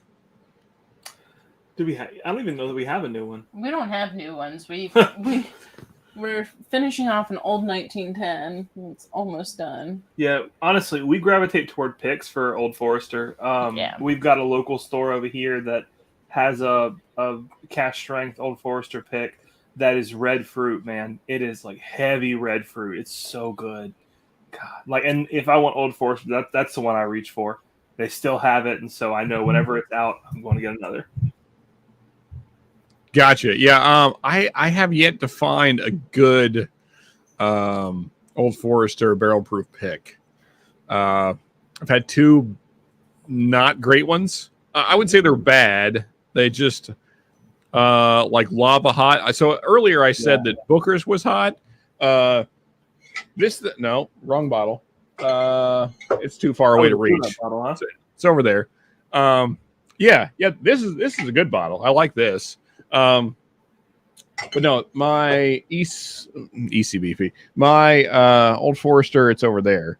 That pick, literally the hottest whiskey I've ever drank in my life. Like, I don't know why. Why, Old Forester? Why are you doing this to people? Like, what? Yeah. I mean, I remember. So I bought one for me, and I bought one for my neighbor, who's also my drinking buddy. And we were both super excited. Like, never had one before. Got that, and we cracked it probably a year and a half ago, and still have it because I rarely drink it. Because it's still hot as shit. Like a year and a half later, it's like halfway down. Like, it's just why? Like, why? Why are you doing? Like, did no one taste it before you shipped it out? Like, what is happening? It's just. There are a lot of people that were picking for that hot, that heat. This is a lot of them were. I mean, that had to be the case because we had a few that were the same way, and it kind of turned us off until we did the Mash and Journey pick, and the old Hawkster was not that way. That kind of changed our mind about him. Yeah. I mean, so this was a Kroger pick, which generally, I think they're going to be kind of middle of the road. Just try to appeal to the masses, kind of thing. This thing is freaking lava. Like, just I mean, still not all dragon bones, not my hazmats. Nothing is as hot as this freaking pick. Like, it just, I don't know what happened. Was like, I don't know if they were like, if like the vat got too hot and the yeast got stressed, or I don't know what happened, but like some craziness happened that just the hottest thing I've ever drank. Yeah, it's. Did you also do the blend, Ethan? Is that what you're you just thinking about there? Down the hatch. It was down the hatch. It was a sip. I know. That's good. It actually kind of kept its layers. At the end, the fruitiness from that Knob Creek pick kind of rolled back in. That was pretty good. Yeah, actually, and not a bad blend. I'm happy with it as well. So Vlad currently impressed with Benchmark Full Proof for $25. Yeah, man. That's such a good bottle. I mean, going away. What? I heard that the old benchmarks were. The new benchmarks were going away.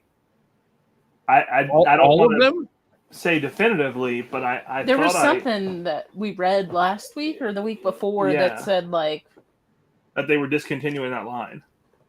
But why? I would think that those things are selling like crazy. Well, I mean, I hear people talking about it all the time on chats and stuff. All I can think is just cost to do that many bottles. You know, they can throw them all under the Buffalo Trace label and sell them the same way. I mean, my thoughts is kill small batch because it's garbage. Bonded is okay, but we don't really need it. Just give us single barrel because like some of those single barrels are phenomenal and foolproof. Like the rest of them, like the top floor, I don't care. Like take it away. Nobody. It's 86 proof. Like whatever.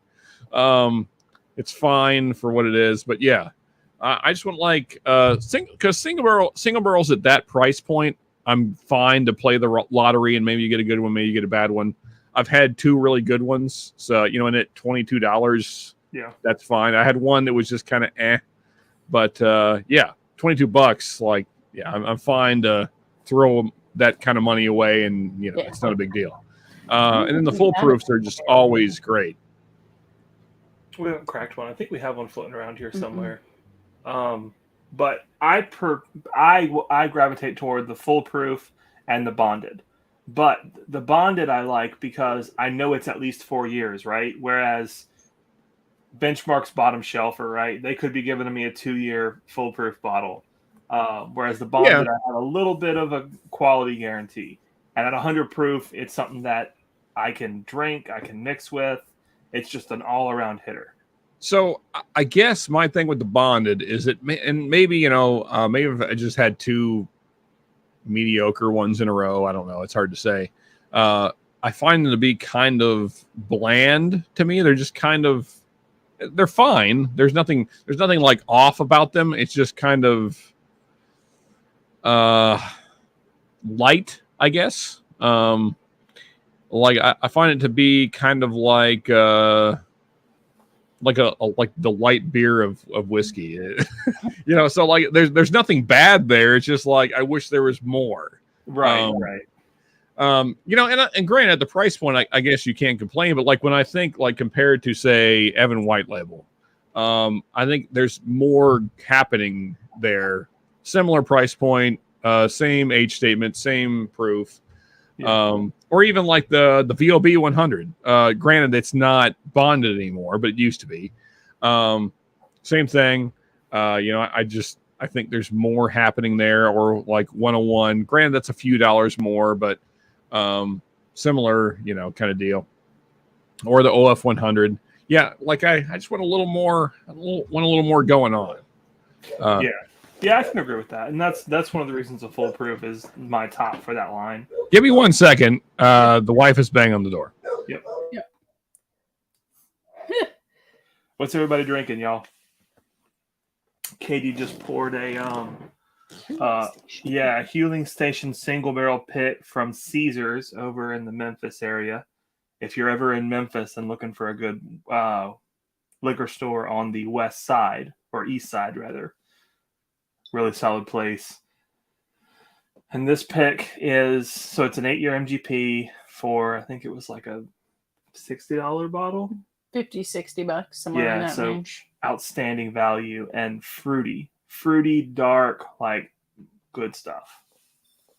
Oh, Mr. Whiskey Shits popped in a little bit ago. Cheers, Cheers, Adam. Man, this is the kind of pick that makes me want to hunt MGP single barrels of the 7 to 8 year variety. Well, I think that one's even younger. That's a 5-year. This one? No, this is an 8. I'm pretty sure it's 5. Oh, I stand corrected. I wouldn't have said it if I hadn't read the label.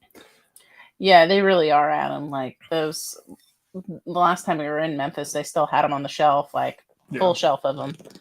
And at first, wasn't a huge fan of it, but it was oaky to start, like pure oak. It's opened up. Might have to grab another one, just because they are a good price. It's like the oakiness has stayed. It's gotten sweeter and fruitier. It's just, man, it's good stuff. Wait, Longhorn did a pick of the Rebecca Creek double barrel woods? I mean, it would make sense. They are single barrels. Yeah, that's amazing. We got to try that one for the first time when we went up to Makers to do the Barrels for Hope pick. A couple of weeks back, yeah. Dusty brought a sample of it, and it was fantastic. Wonderful. And for the price, we immediately had to try to find one. Oh, cheers, Big Vic. Cheers, Vic. How you doing, buddy?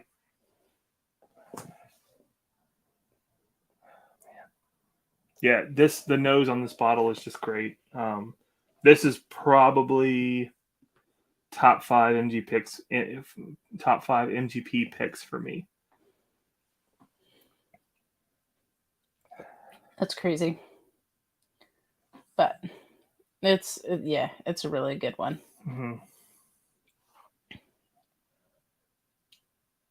Yeah, way to go, Sean. Drop the link.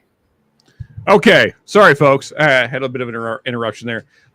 So anyway, sorry about that. The link is up. If anyone wants to hop in and chat with us, then feel free to join us. If not, that's fine too. Enjoy the show. So now, because I have a ton of samples from the Turks, there's literally no shortage. I would pan the camera over, but it's kind of tricky to get it back looking right again. So we'll just leave it. But there's, let's see here. 24 roughly. Sounds like Katie. Yeah. I mean, so because all the original samples you sent, the yellow electrical tape, I still have a lot of those still. I mean, I've tapped into some of them, but not all of them. So there's I could make content just from your samples for like the next month. Yeah. So. Which one should we open of the ones that you sent? You guys don't have to do this, but what I pulled earlier, just because it was lower proof and I knew I was going to be doing a blind, is the Peerless Double Oaked Rye. Yeah, let me grab it. That's right there. No, when I say lower proof, 110 is what I mean. Yeah. So the other ones, like most of the other ones, are barrel proof. So I thought, after doing a blind, and I knew that the Turks would not send crappy whiskey, so I knew I was probably in for some barrel proofs. So I figured, let me pick something I can follow up with that's not barrel proof. And look at this. We got the Friday at Fred's crew. Oh, cheers, Friday at Fred's. Cheers, y'all. How we doing, fellas? Ethan, Katie. What's up, guys? Cheers, guys. How we doing? Oh, hell, it couldn't be better. Love it. We got Richard in the We back. got Richard in the back. Cheers, Richard. There we Man. go. Everybody left, Sean. They couldn't handle. We, They couldn't hang with us. no, we had 1, 2, 3, 4. Yeah, we had about 5 guys. They all left. They couldn't hang. Well, you know, when you start breaking out hazmat stuff, Doug and Fred, you know, it's Yeah. you guys are stepping it up to the next level there. Yeah, Yeah. we brought out the bones, you know, so we gotta, So what time did you guys start up today? No, we start at 3. That's okay. That so I don't know if it was Ethan or Katie, but one of them called it. One of them called Yeah. it. Yeah, we started at 3 Central Time. So, well, yeah, we have a good time. We do a lot of tasting. You know? There you go. Yeah. But We know nothing about whiskey. we though. know nothing about it, but we taste We a drink lot. it. We taste a lot. I'd say you guys know plenty about it, but We learned a lot from Ethan and Katie. That's for sure. there you go. They We usually learn a lot from them, though. Mm-hmm. Like I said, when y'all were talking earlier about tasting peanuts, I ain't haven't tasted peanuts except the shells that I break out. There you go. Hey, Fred, what are you smoking on there? This is a Rocky Patel knockoff, but it's a good one. So it's it ain't bad, not bad There at all. you go. Yeah. Hey, as long as you're enjoying it, man, that's all that matters. Oh, hey, I'm enjoying everything about everything. I tell you. Hey, Sean, Fred only needs a glass of whiskey and a cigar, no matter what it is. And he's Well, happy. yeah, I'm good. It's a good day regardless, right? Yeah. It doesn't get much better than that. Yeah, man. As long as my brother-in-law keeps working and keeps buying bourbon, I'm good. We gotta learn to stay out of trouble. That's our biggest problem. But you only had 10 bottles, right, Fred? That's it. That's it. I only got That's right. 4 bottles in my shit here right there. That's the limit. Yeah. That's it. The rest Hey, of drugs, they just No, have we to- got about I say- 300. Right. I say I only got 4 bottles. That's 4 bottles that I bought. We got about 200 bottles inside my house now, but that's not. See, but I mean, the good thing is you only have to pay for the shelves, so that's that's not too all I bad. had to pay for. That's right. That's all I had to pay for. That's the way to build a bourbon collection. Yeah, for sure. I need a friend like Doug. Right there. That's brother-in-law you can have right there. Let me tell you. That's it. You need friends like them two right there on your stream right there. Oh yeah, absolutely. Katie, boy, they I mean, like I said, I'm not exaggerating. There's literally 24 samples right to my left here. Right to my left. Anyway, yeah. Yeah. So yeah, no shortage. I could make tons of content just from Turk samples. Yeah. And Just plus, as many from you, though. Yeah. plus, I still got these are. Oh well, shit. Thankfully, that didn't hit a glass, so that's good. I thought I was about to break one of my glasses there. It actually fell off the table, so that's fine. And then the bottle's fine, so we're good. Yeah, it almost landed on this glass though. It was this close, and that would have shattered it for sure. If it would have landed on the lip there, that would have been it. But we survived. Well, So hold on a minute. I'm having a problem. I got my phone in one hand, a cigar in another. I need to drink something. Oh, somebody hold the phone. We need somebody to volunteer to there we hold go. the phone. Man, I'm multitasking here. Here we go. So guys, what do we got in glass? What's everybody sipping on right now? Let me show you our lineup tonight, John. Here we go. Let's see. Okay, yeah. I got to get close. Hold on. Here we go. Let's see here. We had the Green River earlier. We got that. Okay. The Mister. We had 2 of Ethan and Katie's bottle kills. Yeah. They had Nice. the Dragon Bones. The ODB, all right. We had a little Bullet going on. Yeah. A little New Riff. Mm-hmm. What else we got? Oh, the Obtainium. We had that. Oh yeah, right. Yeah, that hazmat there, yeah. Oh, we had another Trying to Kill It bottle. I don't know if we will, though. That's a rare breed rye. Always a good choice. And then, what is that? Duality. Yeah. You know what? I should have been soloing you guys this whole time. I'm slacking here. There we go. After the fact, you're solo, but nonetheless. Hey, Sean, we still standing. That's a good Hey, thing. we still rolling, baby. That's it. No, those are some great bottles on a Friday for sure. Yeah. Oh, Yeah. definitely. So There's never a shortage. No. Doug pulls the trigger every week. He always tries to come with a couple new bottles. Oh, we got the Green River. That's a new bottle. That's a pretty nice bottle. Yeah, the Green Yeah. River, very nice little bottle. I can't wait till they start doing picks. Yes. Supposed to be this year. Yep. So guys, curious, since you got, roughly almost a dozen bottles there, what was the favorite of the night? Do we have a consensus? Sean, you asked Sean, you asked that too many hours. you're asking the wrong people. I got you. Ethan and Katie know. Like, I mean, when we start drinking, Sean, I mean, we do line them up, low to high. Right. So we start out, whatever our lowest is, it might be 90, and then we work our way up. But and then we go back around. But then the problem is when we go back around and we hit our lower proof, it starts to taste like water, and we start drinking too much. I hear that. Yeah. And then we start. Well, let's start back in the middle again, and then we end up going ass backwards. And so I don't know which one's the favorite. Now I tell you what, the two bottles that Ethan and Katie left us, the bottle kills tonight. Those were really good. Those were fantastic. The rye, the rye and the bourbon. I think we had somebody here tonight that prefers rye, and he actually preferred the bourbon that they gave us tonight. And it was both of those were fantastic. Now wait a minute. Now we lost about 4 bottles because when people left, they took their bottles. Right, they took their bottles with them. Oh, okay. So there was over a dozen bottles originally. Oh, yeah. We had about 8 people here, I think. Yeah, we had about 8 of us, and they bring them a little bottle every time they come. So They're less more than we are, right? Yeah. So we just stay in trouble. Yeah. Good stuff, man.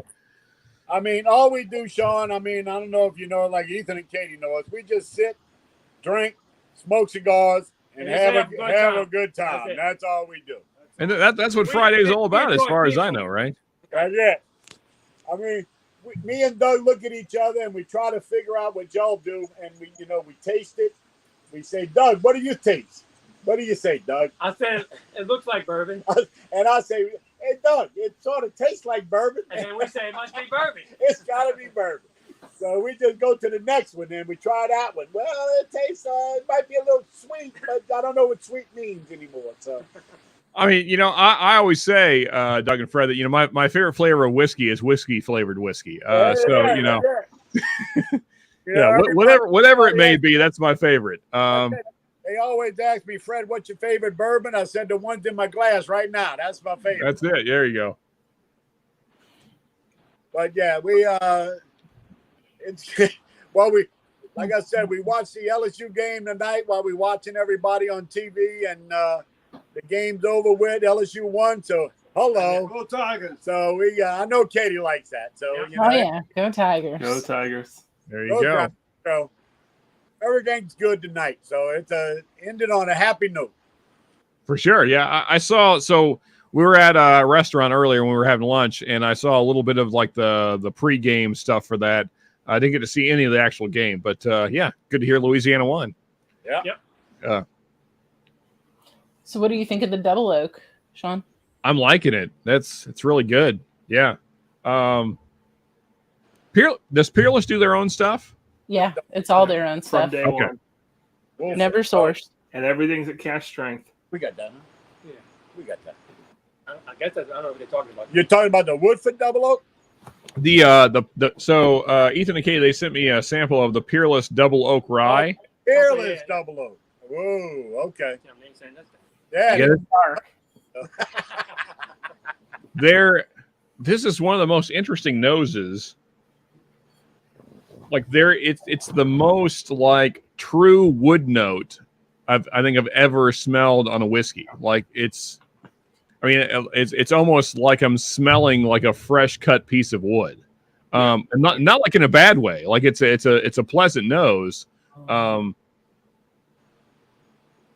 Yeah, I think it's like a 7-year rye, but like, look at this color, Sean.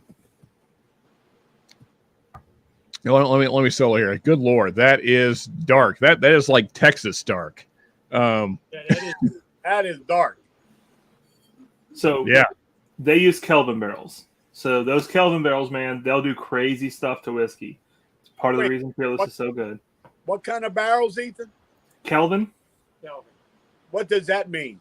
So Yeah, honestly, it's probably I don't want to sort of fight, but I would say it's probably the best cooperage in the country these days.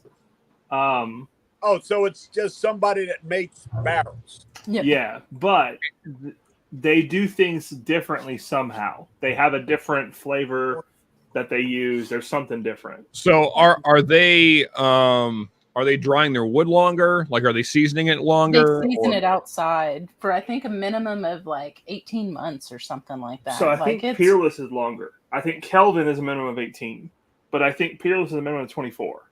Well, see, I mean that kind of used to be the standard back in the day, and then like bourbon production ramped up, and so then things changed.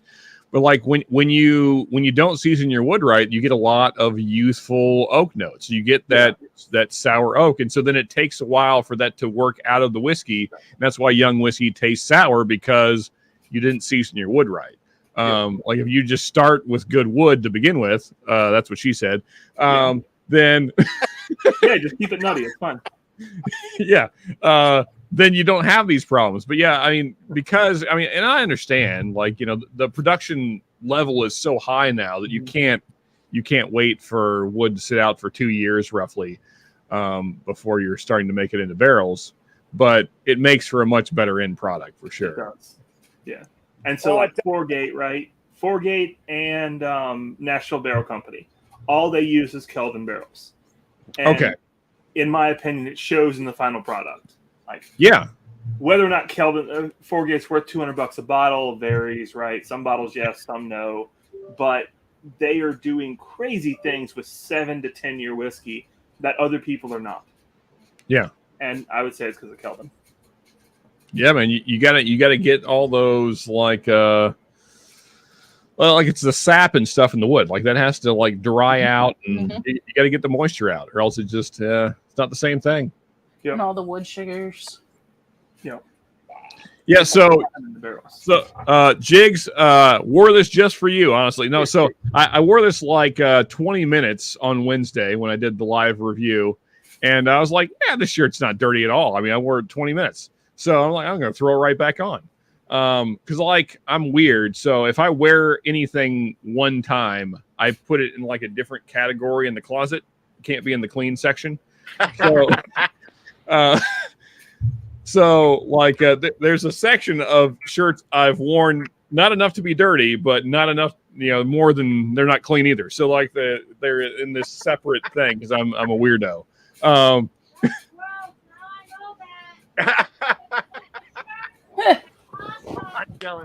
Where's the mute button? I'm looking for the mute button. Anyway, so like I wore it like 20 minutes Wednesday. I was like, I can wear the shirt again. Like, I mean, literally didn't sweat I'm downstairs in my basement with AC on. Like, nothing happened to the shirt. So I was like, I'm throwing it back on Friday. Yeah, because it is a great shirt. Thank you, Jigs. Yeah, it's one of my favorite shirts. I don't wear it as much as I probably should. It's the kind of shirt that like you can't wear in public because people are like, are you going to a rodeo? It's Mark Bass in the house. Hey guys, Mark. Here's how brother. you doing? How are you doing, man? I'm doing great. What a great blind it was tonight. Yeah, I think that blind was a little tricky, wasn't it? It was. It took me a while to figure it out. And look at this. Now we got all kinds of great people hopping in. Man. Jim in the house as well. Jim. How we doing, Jim? All right. Oh, look at Jim. Pork pop. Cheers, Jim. Literally. What the hell is that? That is a and great shot in the house as well. Look at there he is. Yeah. That is a. Oh, he had to take a cork. Knife. Cheers, stuck in a broken stopper. We broke one. Fred. Okay. Because that stupid thing fell in the gold part of the stopper. Oh man, what happened? Did some other stream just end? What? No, John. Look at all these game in town besides Matt Mandis. All these great people popping in. Thank you guys, appreciate you. So let's go around. So actually, did Doug and Fred, did you tell us what you guys were drinking currently? I guess you did, right? Oh, yes. We're drinking. I don't know. We got 1, 2, 3, 4, 5, 6, 7, 8, 9. I don't know, 11 bottles on the table. I don't know what we're drinking. Doug, pour me something, Doug. Pour me Okay, so Fred doesn't even know what's in his glass. I love it. I don't That's care. pretty normal. I don't care. I just need something. It's just like surprise me. Give me. Yeah. Fred doesn't pour his whiskey. Here's what Fred does. He sees somebody pouring a bottle and goes, "Oh yeah, I'll have some of that." Yeah, give me that. Give me that right there. There we go. Yeah, let's just keep it hazmat all night. Why not? All night, man. Oh, no, no, Green River here. Yeah, Green River. We're going down to Oh, the. Green River. Green Okay, River's yeah. good stuff. Yeah, There you go. that seems more sensible. I mean, you can't do ODB all night.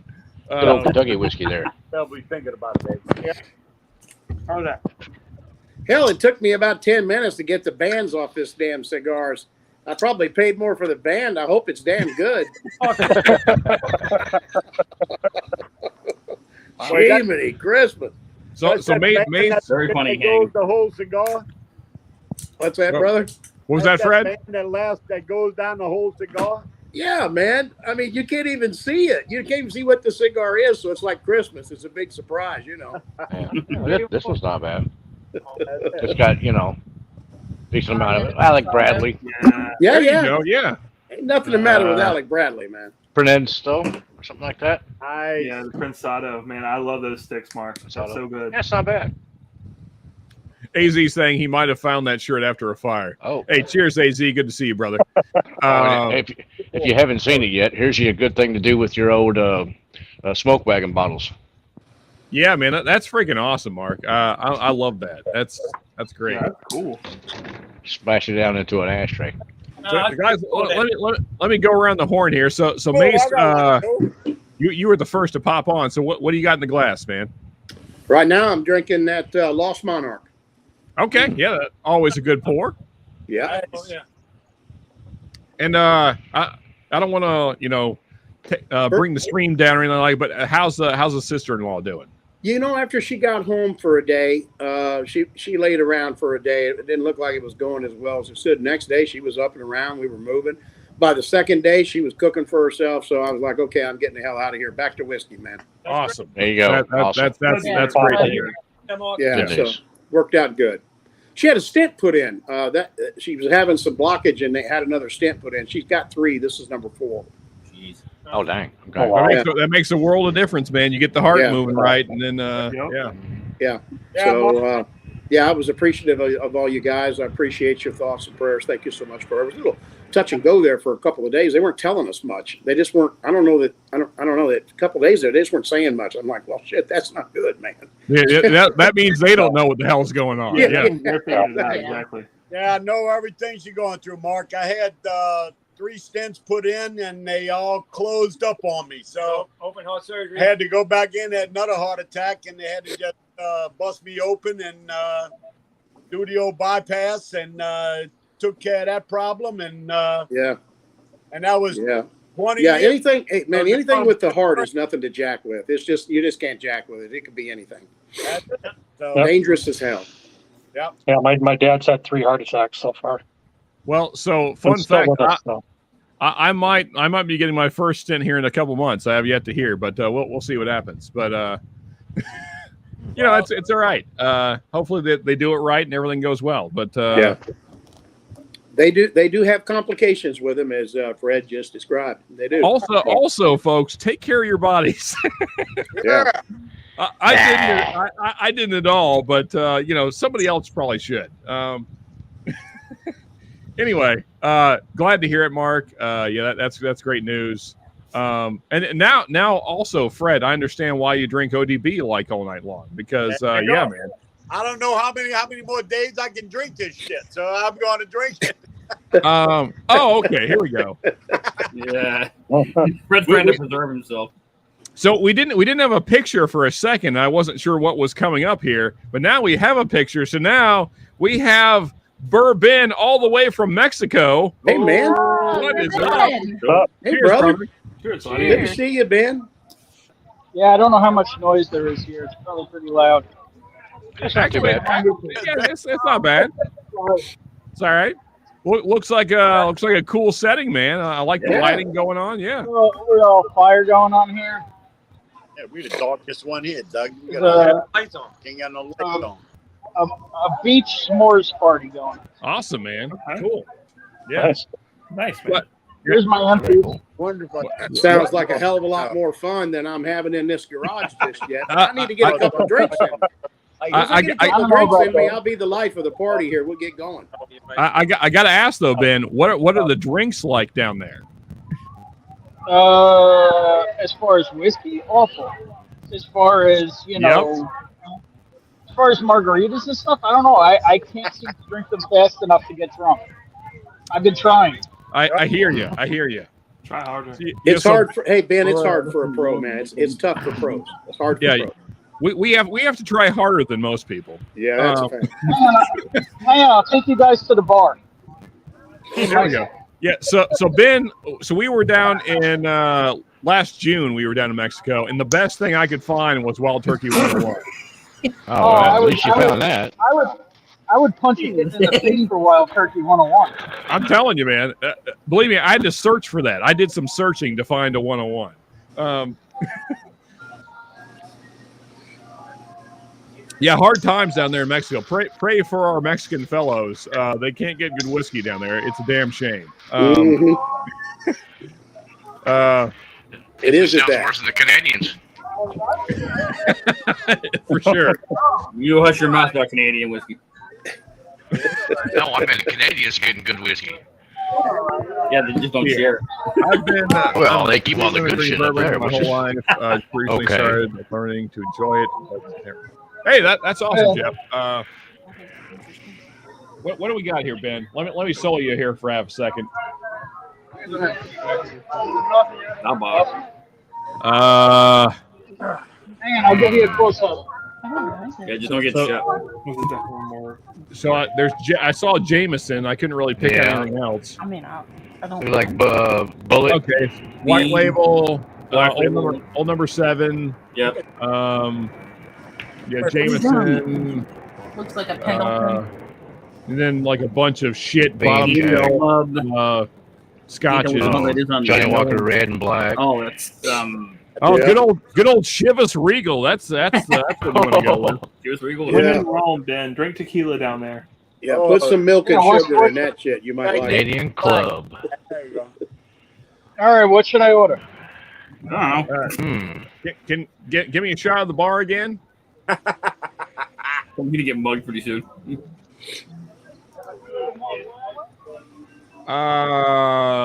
Shit, man. Get some tequila. That looks like some Johnny Red, 1800 in Johnny there. Black. That's pretty good. Yeah, I think you need to go with tequila. Do they have any like top shelf tequila? I imagine they have to. Not down on. I don't think down on the beach here. That's. Yeah, it's some 1800. They have 1800. Yeah, I mean, if it's the silver, that's a decent tequila. Yeah, the silver's better. That's the blue label. Got the red label. I don't know what the red label is. I think it's the Unhail. Keep going. There's not a whiskey on the bar worth drinking, so. No. Yeah. Oh, Jim White Label's fine. Don't be a snob. Netflix so good. Jim White Label is my bane, Ethan. No, Yeah. I pass on the Jim. I actually need to. I need to revisit Jim Beam White Label, I suppose. But my first review 2-ish years ago was not kind. If I had to drink any of those, it'd probably be the Johnny Black. Yeah, same here, John. Yeah, it's the least bad option of the bad options, I suppose. I drank it as a kid. I drink Jameson over that. Yeah, actually, I probably would. If you can get it like in a decent mixer, like what's a good Irish mixed drink? 7-Up. Yeah, Ginger ale, whiskey and ginger ale is one of my Whiskey and favorites. ginger. When it comes yeah. to You do Jim and ginger I ale. want a good margarita. Jameson Not a ginger ale. bullshit one. Good tequila, good margarita. There you go. Hey, Ben, have them make you an Irish car bomb. That way the night will be done early and you'll sleep like a baby. There you go. Let me try and roll through some chat here. That color is white. Yeah, man. Yeah. I'm digging this. I'm getting a Reposado 1800 with a heavy core. There you go. There you go. Hey, Good. Ben, next question. What are the temperatures like down there, buddy? Satan's asshole. That's what I figured. Yeah, that's kind of what I figured.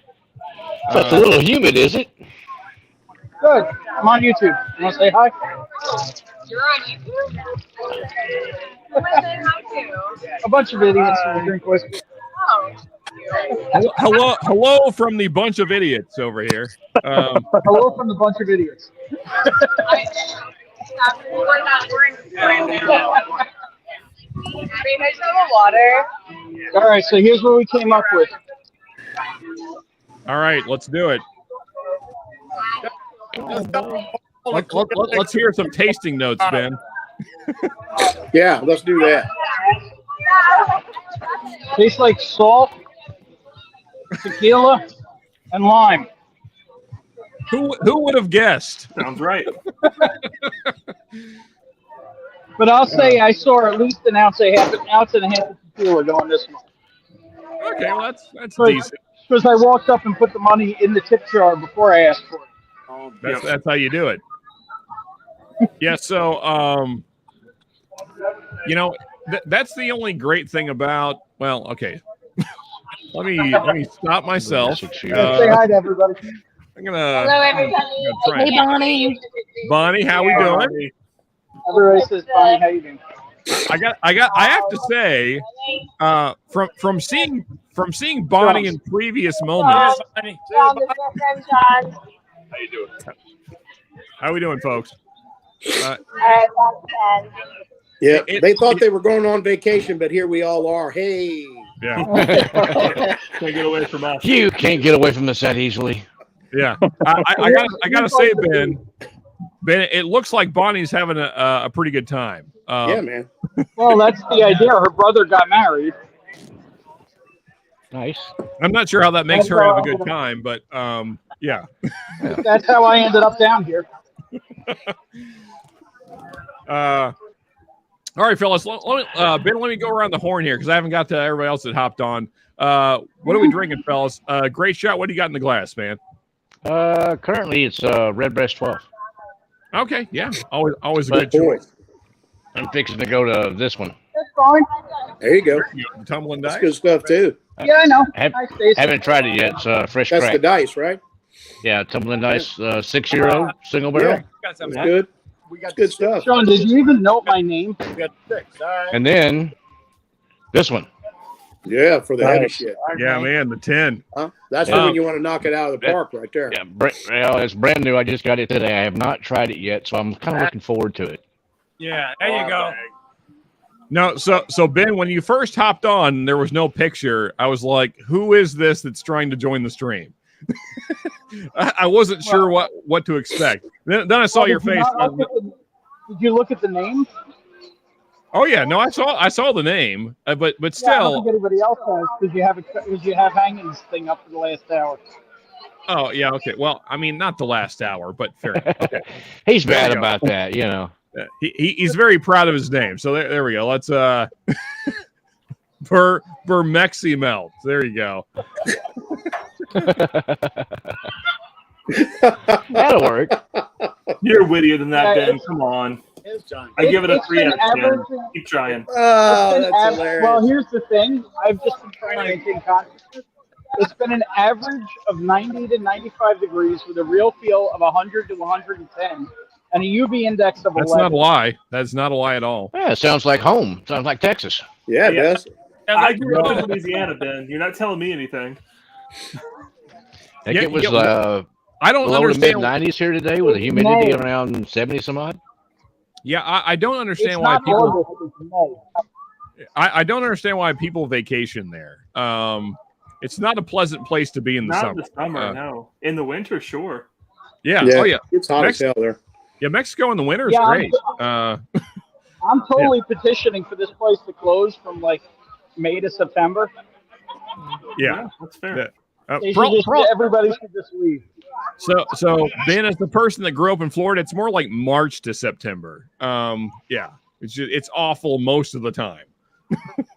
Yeah, it's not good. Like anywhere around the Gulf Coast is pretty awful March through September. Yeah, I'm like 1,000+ miles south Gills of the Gulf Coast. Humidity, 100% every damn. That's it. Oh yeah. Yeah, it's thick down there where Fred is, boy. Humidity's thick. Yeah, when you walk outside in the morning, your forehead starts sweating. You know it's gonna be a nice day. Well, it's start drinking. More like as soon as you get out of the shower and you start sweating. Yeah, Ben, here's some advice for you for tomorrow when the sun comes up. Go commando, bud. It'll be all right. Yeah. That's a normal day, isn't it? Why about tomorrow? What about tonight? I'm all ready. You know what the problem is? The hotel rooms don't even get below like 74 degrees. So like you can't even really cool off. Oh, dang. Yep. Baking powder is your friend. That's a rip-off there, Ben. I mean, it can be all the AC you want. You're going to have to find some water, brother. When I get home, I think I'm going to like plant flowers around my central air unit. You know, like just to thank it that I appreciate it. Yeah, there you go. You know, just to appreciation. show it my love. Yeah. Yeah. Couldn't hurt. Hey, John, I haven't got around to you yet. What are you sipping on there, man? I'm finishing on this thing. Starlight Maple Finish Bourbon. Yummy.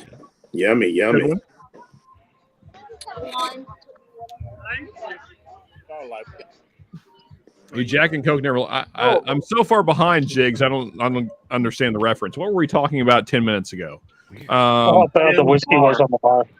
Oh, right. Yes, exactly. Man, the hiccups are back with a vengeance. Is anyone monitoring Madness? What's going on over there? I don't ever, Ben, so you're asking the wrong person.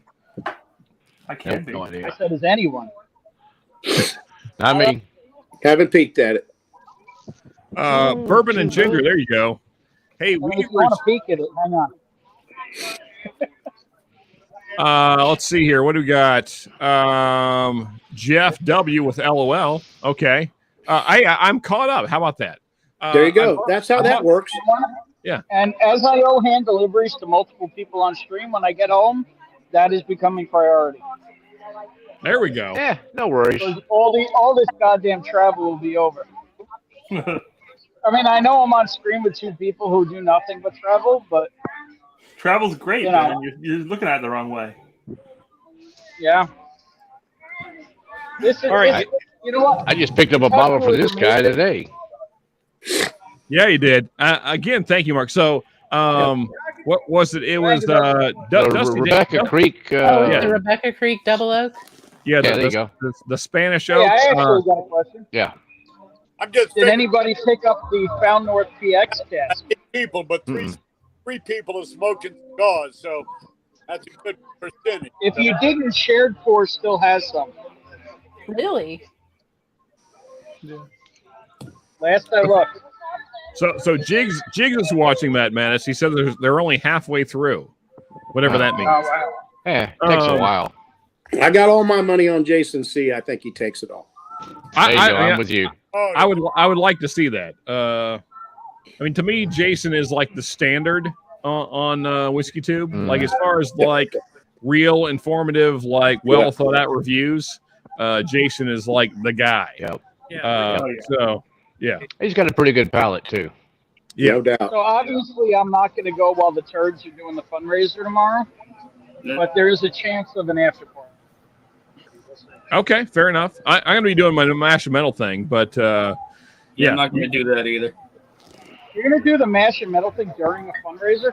I don't cancer fundraiser? I don't ever pay attention to anybody doing anything, Ben. All right. Also, cancer is here to stay. I'm pretty sure. But maybe you've talked to Big Pharma about it. I don't know. I don't know how you talk to about it. But is that a hot take? There, Shane. Yeah, That was a there's hot too much take. money Was that in the cancer. sherry? Jim, was that the Or sherry Getaway. rye? It was, yeah. Sherry?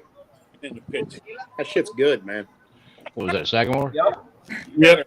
I like that new cast strength. I'm loving that bottle. That's That really good. 123. Loving Yeah. it. Really? I haven't tried that one yet. No, Yeah, I mean, I'm loving that bottle. It's really good. Fan back on. This Hey, is a little brutal. all right. So I'm gonna just move past the cancer thing.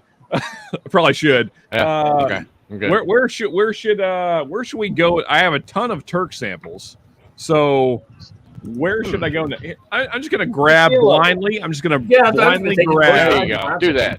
I'm just gonna. I think you should Go pour with the some blind tequila sample. with me. What is that? Turkey Just put your sandwich? hand in the box and grab something. Turkey Okay. I just went straight to the middle of the pile here. Let's see what we got. Okay, so I have some Bardstown Bourbon Co. Discovery 7. Okay, cool. Yeah. I have a Bull Run Rare Cast 15 year, 114.98 proof. That's a good There you go. I have a Bardstown Bourbon Co. Triple Blended Stave 109. Actually, I think I've had that. Oh, hey there, Todd. All right. A Free Yes, Ranch. Hey, Todd. Free Ranch Hanging. bourbon single barrel bourbon Lens 129. Oh, that's the best single barrel pick from Frey Ranch we have. That Okay, is- I'm gonna set that over here as well as the Bull Run. You guys both made you made the both times when I said those things. All right, so Hello. We're going to take a sip. Oh. What are we taking a sip of? That's crazy. A whole bunch of idiots. Oh, Ben- yeah, the fortune much on teller. hey, there we go. Ben is still in Mexico. Also, cheers, Todd. Good to see Behind, you. the chat stuff. You can't tell by my sweaty complexion. Get off. That does No, kinda Ben, give that's it how away. you are normally, isn't it? Yeah, it looks to me like it agrees with you. You look great. I have sweated out of pores on this trip that I didn't know could sweat. But So Ben, fun fact: last time I was down in Mexico, it was June, middle of June, and I was in a full suit most of the time. I was in a full suit yesterday. No, I was in a full suit for 3 days, Ben. 3 days of photo shoots and freaking Holy bull shit. crap. That sucks. Geez. I wanted to kill myself. It was the least vacation I've ever been on. Without a doubt. I don't know how people Yeah, do this. break your glass, why don't you? No, I didn't break it. I actually messaged Shayla. I'm like, how do you live like this? Right, Bassy, you're wasting whiskey. All right. So also, Turks, I grabbed like 6. So I also have the J. Mattingly Private Barrel Well Done Light Whiskey, 133 proof. Dang. Yeah, also good. Okay, I'll set that over here as well. I'm And then last, I have the Hirsch Single Barrel 107 8-year Smooth High Rye. Jesus, Ben. Okay. What? All right. So we got 4. We got What, 4 you don't want that the view? seem to Yeah, there you be. go. Okay. Yeah, those are all good, Sean. You can't go wrong with any of those. Okay, so what we're gonna do then is I will start with the lowest proof. Good. Probably Good the call. Hirsch. Yes, the Hirsch 107.3, which is a 9-month high rye. No, 8-year 9-month. Yeah. So you're Okay. gonna start with a bottle of happiness. I got you. Awesome, Todd. I cannot wait for that Still Austin pick, baby.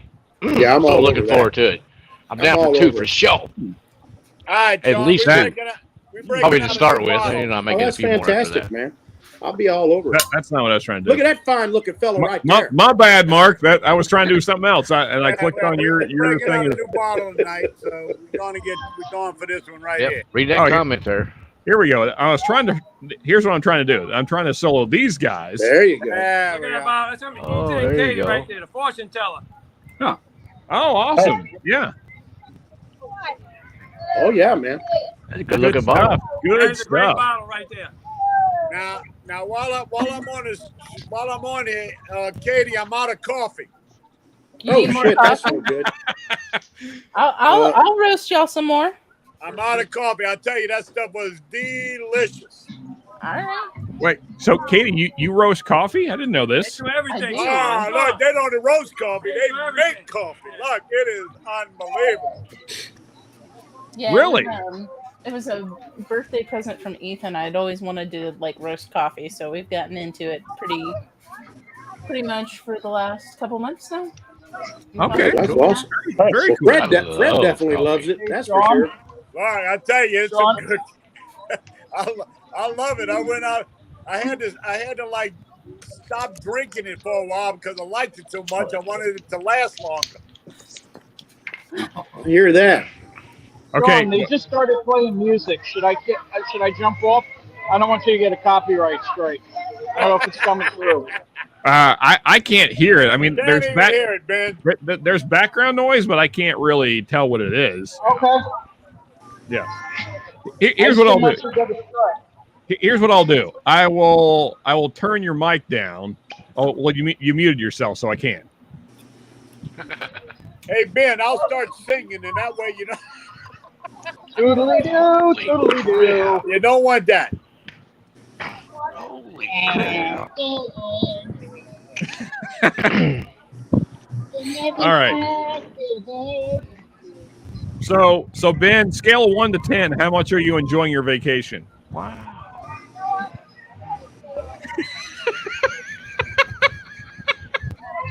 Yeah. Deuces, people. Oh, come on, man. You got to pick it up, then. Well, They be honestly, slacking like that, getting twos. Yeah, you got to get in the mood, baby. okay, Yeah. so I will My say, idea of vacation is seeing everybody, chilling out in Kentucky, and having a great time. I'm not a beach person. Same way.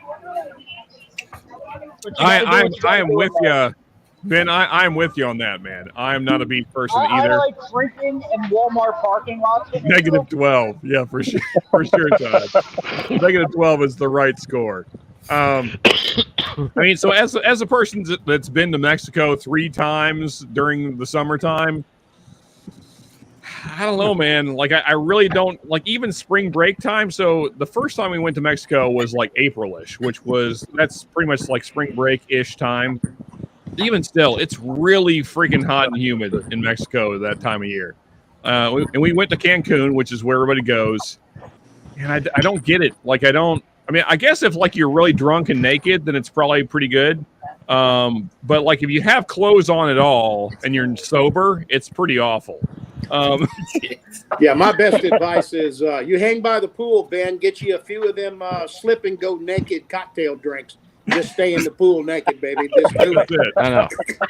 Ben, if they can make you a bushwhacker, get 2 of those. Just do it, Ben. To hell with the world. Just do it. Be you, baby. I don't drink old wrestlers. Just get a bunch of ice cubes in there. Slip and go naked right in the pool. Just do it. Wow. You know, I did not realize that this Ardbeg was this light. Look at this. Yeah, but wait till so I hope you have a fresh-ish palate there, Mark. No. No. Not even close. Fair enough. Do you have a clock, Sean? Right, yeah. I had like 5 different samples of that Elijah Craig barrel proof stuff earlier today. On a beach at 10 p.m. Mark's empty. So you were going through my samples earlier, Mark? That's what you were. Feels like Yes. 89. Awesome, man. Cool. Yeah, I still have a little bit of those left because I had like, half a shot, Yeah. or just a little bit just to try them out, just so I can see which one tasted different. And most of those, the Elijah Craig barrel proofs, tasted about the same to me, except for that one. What was it? The B522 or 922? Yeah. That one was different than all the rest of them, and by far the best as far as from my palate. Yeah, I would say that it's certainly lighter, I suppose.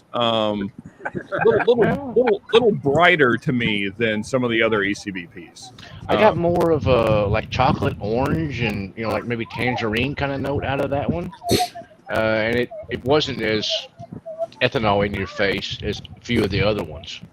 Okay. And I have one here that I picked up. It was like 130 some odd proof, and it kind of tastes 130 something proof too. You know. Yeah. Okay. This is Great. different. We got Northwest Bourbon in the house. Cheers, buddy. Hey, Good cheers, to see you, Mark. man. Cheers, Mark. Yeah. Mark all Exception. We got Mark, and Mark. That's right. All There the you great, go. all the great Marks in the house. We just need Emmenecker, and we'll have all of them. Yeah, I'm wow. gonna sip on some of his samples tonight if I see him. He sent me some great samples, man. I so appreciate him. I hope I see him tonight so I can share those with him. And Paul Biking Bourbon, I'm with you, man. I'll take woods and inland waters all day long, man. Give me the mountains and streams, and I'm very happy. Yeah. So, Sean, it's 89. Yeah. It's 90% humidity. Oh. It's 10 p.m. No doubt. on the beach. Literally on the Gross. beach. Here's the thing. That's disgusting. Yeah. Sounds perfect. Yep. It sounds like you need to. It sounds to me like, Ben, you need to find a tall tree and a short piece of rope. But Sounds like. yeah, I mean, like, So harsh. do they put some Fermunda on the appetizer plate? Man, that's heavy. I mean, Damn, man. so They didn't. John, they didn't. I did. yeah, I mean, so I grew up in South Florida. Like I grew up living in Orlando, Kissimmee area, yeah, and then That ain't also Ocala. John, And that's not south. what's that? I was in the Air Force. There I you did go. Homestead, That is not south South of Miami. Florida. That's south. Well, but believe me, man. Once you get past Once you get past the middle of Florida, yeah, it's pretty much south. yeah, once you get past like Jacksonville, it's just all hell from there out. It's just there's just no point in living anymore. Yeah. Summertime, it rains 4 o'clock in the afternoon every day. Yeah, every day. Every Okay. day. No, Look at honestly, Bourbon. Next. Bourbon wants the next one. Oh No, yeah, he needs so- another so- one. honestly, here's what's worse: it's when it rains about like 2 o'clock, and then the sun comes back out afterwards at about 3 or 4. Yeah, man. Nothing Then worse. you just want to like get hit by a mower. Just like let a mower run over me or something. Oh yeah, it's a mug fest. Oh, it's rough. Yeah, it's It's just thick. like It's steaming off the roads and stuff. It's horrible. Yeah. Oh my god. I Been there, cannot done tell that. you how much I do not miss Florida at all. Like I would never move back there for any amount of money. Yeah, it's just a disgusting place to live. But you know, for those of you who are still- Hey, nah, you're That's getting talking. close to us. You're getting close to us, nah. No, I mean, but see, the difference is you guys start drinking it. You guys start drinking at 3 o'clock. That's when it starts sucking. So, like, you don't even know what's happening. You don't even know that it sucks. There's a Kid, reason if I'd they been- start at 3, Sean. That's If why I'd we been drink. drinking since 3 o'clock, I'd already be asleep. Yeah. Yeah. Yeah, if you start drinking at 3, then it's like, yeah, this is fine. I don't even care. Hey, Jim, I want you to tell me what's wrong with society. Let me tell you. I need to know what's wrong with everything. I wish somebody had the answer. I'd like to have it myself. You know? Yeah. AZ, those BEPs are getting hard to find, man. I have yet to see a single one around these parts, which is odd since I live in freaking Kentucky. But you know, Makers, what is BEP? that's the latest.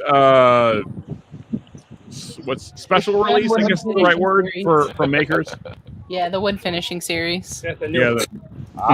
We haven't seen now. Hey, isn't that done? Did they? Hey, that's no longer going on? Is it the wood finishing series? They're not continuing that, are they? Yes. Supposedly are? BEP is the last one. Sorta. There you go. Dustin saying Sean hates Florida like 75% as much as I do. I don't know. We might have to have like a have you on, Dustin, like do a who hates Florida more. Mike and Bourbon. Yeah. Yeah. I spend my time there. I'm good.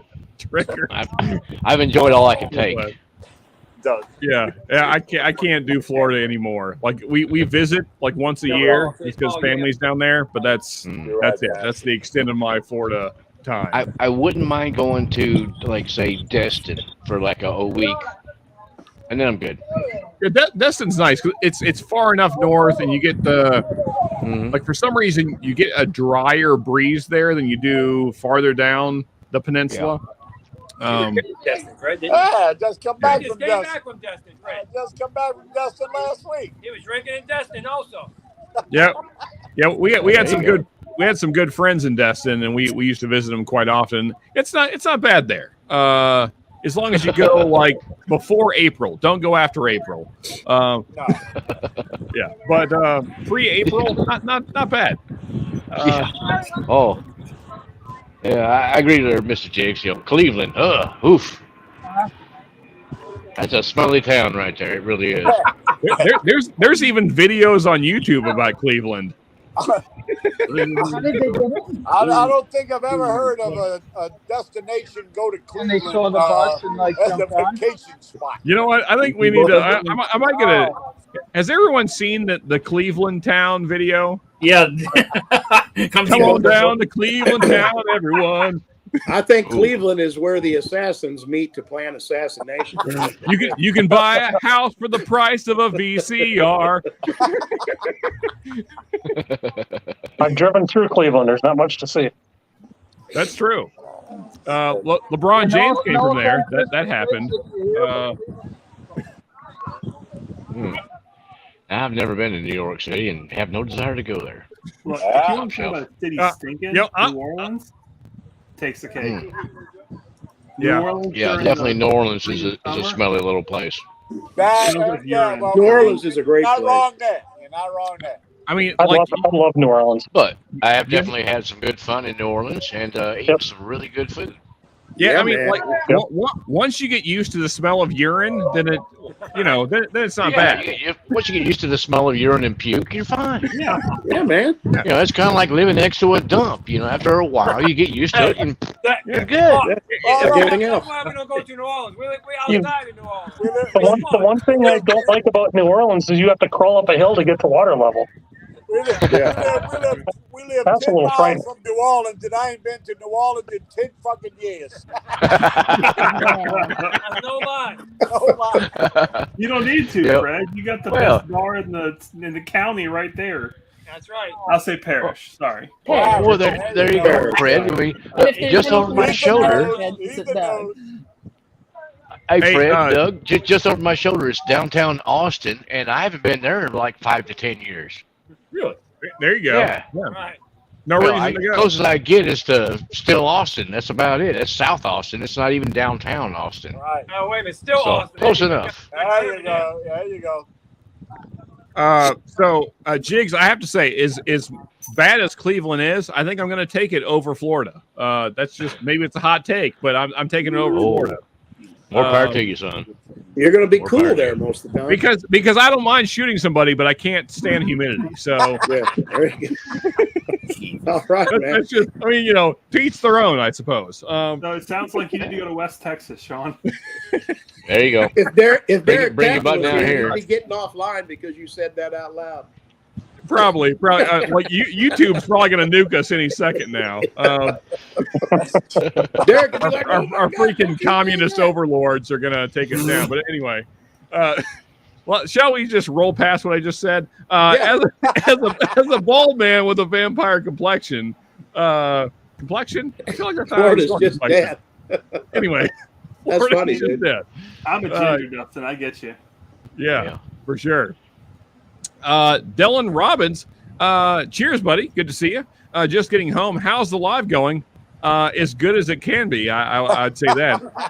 We're doing our best. Yeah, got a ton of great people hanging out with me here. The Turks gave me a great blind. Ben just dropped off with no warning at all. Did the Irish goodbye. Fantastic. He might have gotten kidnapped. He'll be back. Yeah. Once he finds a cool spot, he'll be back and laying down. There you go.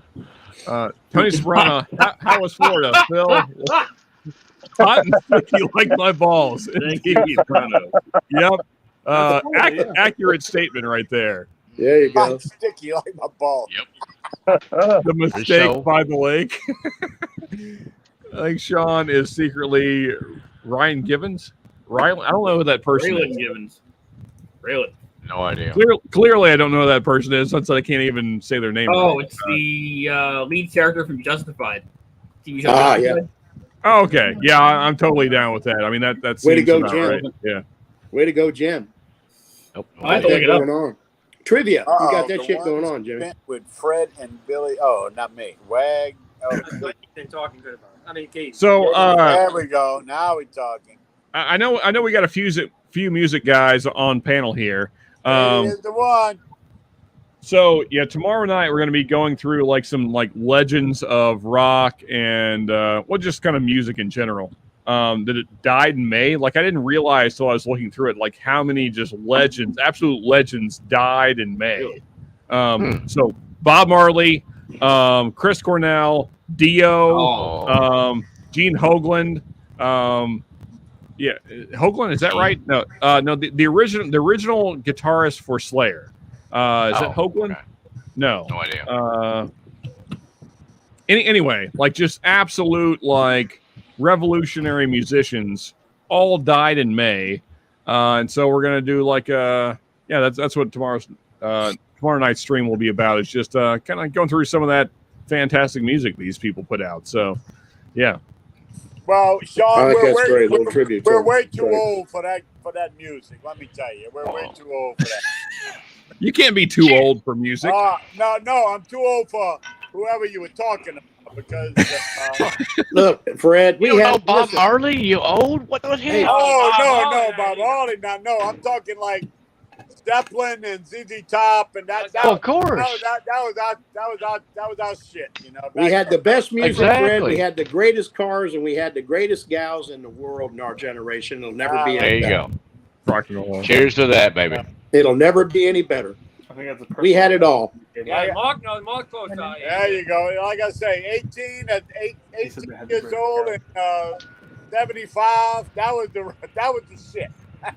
There you We go. could go right over and listen to Jimmy Buffett and be just so happy with that, as we said, Black Sabbath. We could do both. There you It was go. all great. I'm with you. I'm with you. Yeah, baby. Howard looks at 40. Hey, AZ, this might be the most true statement of the night right here. Any New Yorkers out there, I apologize, but New York is great until you see the people. Well, I'm not much of a people person anyway, so you know. One of my best friends years ago came from New York. Glad. I'll tell you, he Imagine- couldn't stand in a line to save his life. He would get right in the middle of it.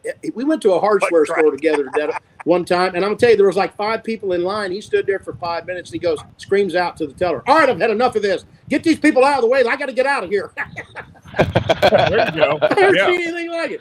Yeah, it was hilarious. Move them out the way. Yeah, get these people out of the way. I got to get out of here. Come on. Yeah, he was a trip. So Vlad saying, I imagine New Orleans smells like fish and butt crack. Butt crack. I mean, It does. that's pretty spot on. There's Pretty accurate. there's a lot more piss smell than you would imagine. Yeah, You Right. might want to add a little And you're swamp good. to that. There's a little bit of swamp in all of that. Yeah, it's Got a little sulfur and a little bit of vomit on the side. Yeah, a very swampy, Great pissy city. butt crack smell. Great city. That aside, though, once you get used to the odor, it's a great time. Yeah, Well, that's so- actually why New Orleans is best in late spring, because it rains so much it washes the smell away. washing the pee and vomit away. Exactly. Yeah.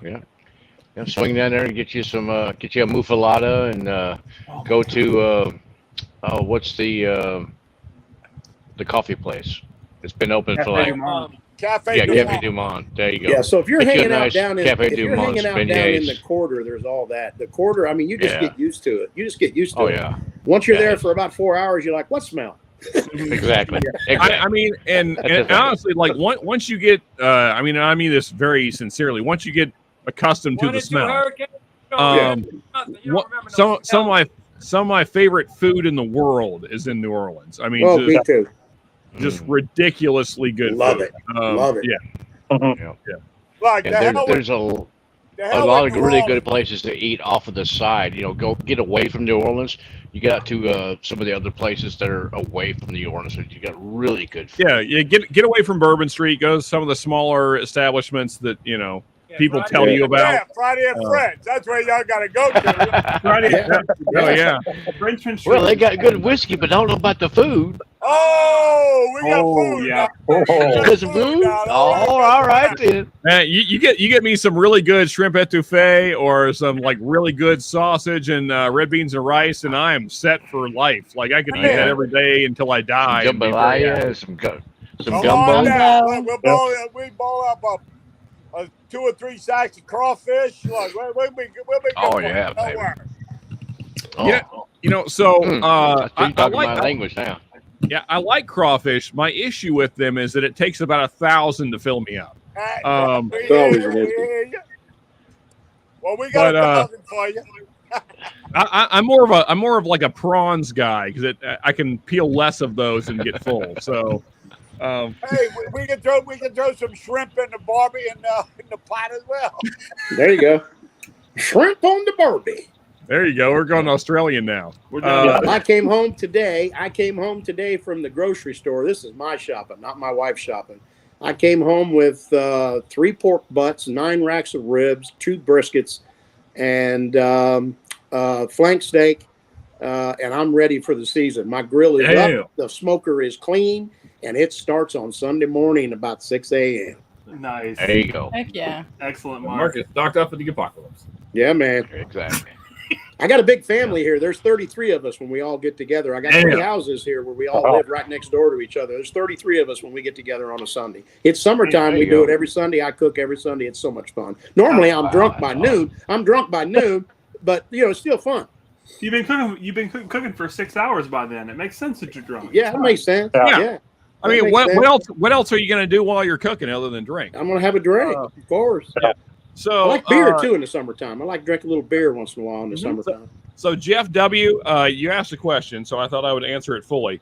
I have a really beautiful guitar that I cannot play really at all. I can play some very basic songs. So this is a true maple sunburst top. This is an older Jackson with EMG pickups. I wish I could play it well. It's a really great guitar. You can see how see that there, the white line. That's how thick the maple top is there. It's about 1/4 inch thick, true maple top. Yeah, sharp looking. Yeah, I love this guitar very much. I just wish I could actually play it more than 135. But anyway, so I can't really play anything, but I do love metal. Hey, Sean, I was expecting you to play like Twinkle Twinkle Little Star or Mary Had a Little Lamb. Smoke on the Water. What about he whip out some Smoke on the Water or possibly that's a great song. Oh, the Pink Floyd song. Here. Yeah, I mean, so Smoke on the Water I can play roughly. I mean, just the main chords, not like the solo or anything like that. Yeah, but I probably should probably stop being so much a drunk and actually learn how to play my guitars that I own. But, that's for when you're dead, I suppose, or something. I don't know. That's for when you get older and you can't get around good. So you can sit around and learn how to play the guitar. There you go. Like so when I'm like once I'm in like hospice because my liver is failing. Then I'll have plenty of time to learn guitar. Don't be joking about that shit. Hell, Mark, he's younger than we are. Clean your act up. We got him by like 10 years or something or better. I know, but don't forget to hydrate. Right? I haven't seen you drink any water tonight, Sean. No, actually, so I did. I'm on glass 3 or 4 somewhere around there. Good for you, brother. I'm proud of you. If I were not, I wouldn't be speaking any longer. Like yeah, I'd like to get me one of those blinds that you got. You feel great. It looks like from here. Yeah, I mean nothing but cast rings. It's hard to not. Yeah. That'd be fun. And some killer cast rings with that. Also, Cousin Eddie, cheers, man. First time watching. Appreciate you. Yeah, cheers. And also, let us know what you got in the glass if you are drinking welcome anything. to Cousin Eddie. Welcome, Eddie. Welcome. Yeah. Oh, yeah, Cousin Eddie is in the house. Legends like Clutch. Like Lou, to see you are new folks join hilarious. us, man. Love to see new folks join us. Love that. Oh, absolutely, yeah. Oh, don't feed the troll, yo. Cousin Eddie is Doug. Well, that's good. Maybe. I mean, who knows? You gotta love Ethan. I love Ethan. I love that little sarcastic kid he's got. I love that. Also, hanging. No stairway. Vlad saying Dio was the voice. He was great in Sabbath 2. Just a different vibe. Yeah, I mean, for sure. So tomorrow we're going to go through a variety of Dio. I'm not going to spoil it, but not just Dio solo, but I have a few things picked out. So best cars, if you don't like going fast. You did die in May, didn't you? What? Well, I have to say, excuse me, I have to say that I'm actually surprised with the Ardbeg. It's not bad. Well, right. It's not Ugadal, awesome, which I really liked. I mean, because that one's the Ardbeg Ugadal reminds me of like brisket burnt ends. It's that really unctuous, smoky, meaty kind of a drink. The Ardbeg 10 is not that, but it's not bad. It's not overly peaty. I was expecting it to be. It's just a regular Ardbeg 10. Okay. So Mark, I'm going to guess that as that bottle opens up, I think that bottle's going to grow on you. It should. Well, the dang old Balcones peated grew on me too, didn't it? Yeah. Well, the difference of the Uji, there's some sherry barrels in there, where I think the 10 is all ex-bourbon barrels. There's some sherry into the Ugadal. Oh, really? What do we got here, Jim? I'm sorry, I'm a little slow. Frey Ranch. Nice. This is a seal box pick that I won. There we go. Yeah. GD Bourbon Approach on Penn's air conditioning stream. Touched on Under's air conditioner stream. Very, very cool. Very cool. And Cousin Eddie saying, I'm from New Orleans. This is my kind of stream. So, man. It actually is Doug. Yeah, it gets worse. I haven't even got drunk yet. I'm still on my first Glen. Wait till I get drunk and show a mess. Oh, it's probably a cousin of Doug's anyway. My cousin, second cousin. See, I told you. I knew it. I'm way past drunk. I'd say so, yeah. Fred, yeah. I'd say that's true. Yeah, we were drunk at 6 o'clock. It's 11 now, so I don't know what you call this, but. Oh, he's on Central, so 3. Yeah, 10 o'clock. Yeah, so 10 o'clock. Still though, 4 hours to go. Yeah. How long have we been going? 7. 8 hours. Yeah, we on 8 hours. We're on 8 hours. So y'all got a long way to go. Well, you guys out there, Fred and Doug, that's like that's like child care. 8 hours for you guys. You got 14, 18 in you. That's just normal for you guys. Well, like I say, they show up at 3, Mark. I'm always here, so. Cigars help me hang on. They help me hang on for a while. I can hang out for a while. There you go. Hey, where's Ethan and Katie? My wife can only hang. Oh, Greg. Cheers, Greg McDonald. There's another guy I love, Greg McDonald. Man, he's done so many things for me, it ain't even funny. Cheers, Greg. He's a fantastic person. Yes, he is, man. He's done so many things for me. Ain't even funny. Now I'm realizing how far behind in chat I am. There you go. Yeah, cheers, Greg. So did you like the Hirsch? He said he's very arrogant and conceited. He has to be shitting himself every time he sees someone learning to play a guitar, trying to play Smoke on the Water. Yeah, man, that's a great song, by the way. He's right.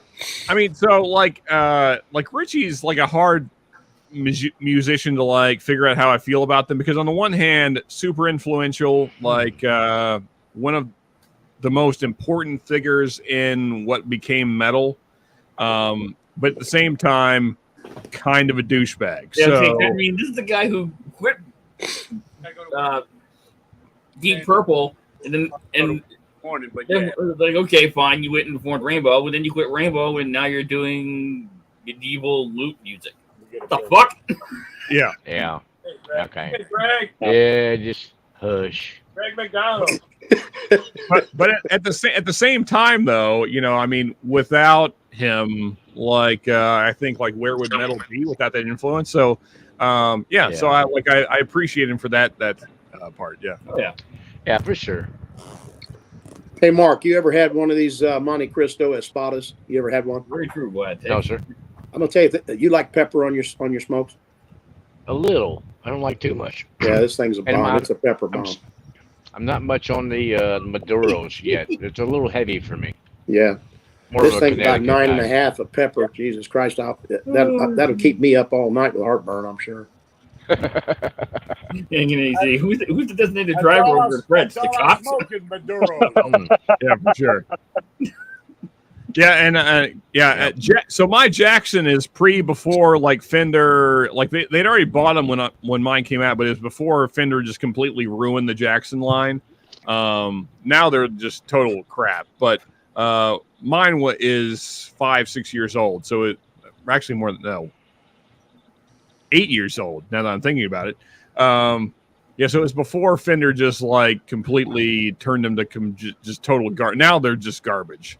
Now Jacksons just aren't worth buying at all, but they used to be a decent guitar. Yeah, unfortunate.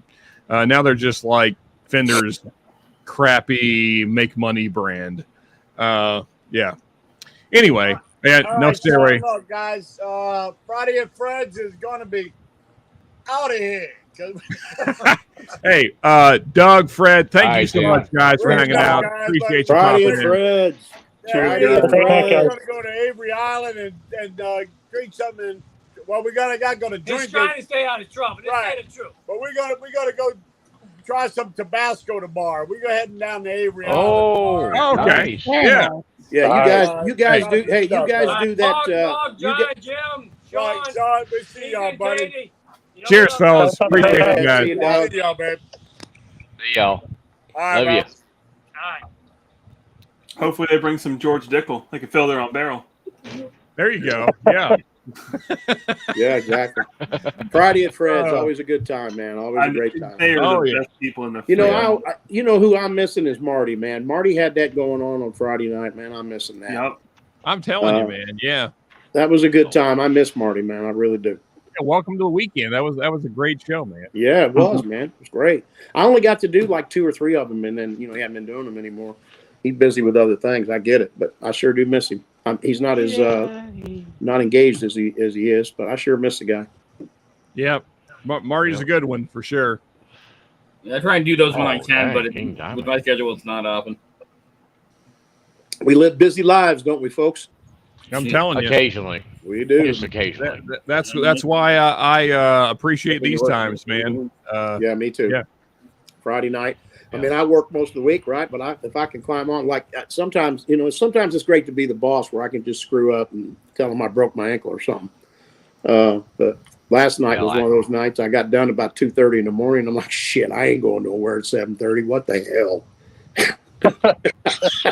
That's a good thing about being my own boss. I am my own boss. Yeah. I'm like, I'm going to sleep in tomorrow. Piss on this shit. I had a great time, though, last night. I had a lot of fun, man. I'll get the work done. No worries. Yeah, I mean, I'm an old school guy, so if something needs to get done, I'll get it done. That's if I have to work on a Saturday or whatever, I'll get it done. But if there are certain days, especially down here in Texas, I'm not an early morning person. Never have been. I don't like to get up early for anything. And it started out when I was a kid going to school. You had to get butt crack early to catch the bus and everything else. And I piss on that. I hated it. So nowadays, it's cool too. If I can sleep in a little bit, I will. But being in Texas, there's certain things where I need to get up at like 4 or 5 in the morning. Just because I got to get something done before it gets blast furnace hot down here. Yeah, I agree. I agree with you, man. To wake up. Yeah, I agree with that, Mark. I'll tell you, I live on the philosophy of Henry Ford. You don't pay me for what I do. You pay me for what I know and how to do it. Yeah. There you go. So Henry Ford had that philosophy. You ever hear that story? Oh, yeah. He created the assembly line. So one of his buddies in the factory got in trouble. He called him to see him to come fix it. He fixed it in 5 minutes and charged him $5,000. Yep. There you go. And that's how that got developed. You don't pay me for what I do. You pay me for what I know. Exactly. You know, so we had to do some kind of really technical carpentry, which I know is kind of making it sound bigger than it is. But this man had 3 guys come before us and screwed it up, all 3 of them. And, you know, and getting crown molding to look right is a tricky thing to do. Granted, yes, it's not a simple thing to do, and a lot of people screw it up because, you know, getting your angles right is tough to do. You got to cut them. You got to cut angles upside down and backwards.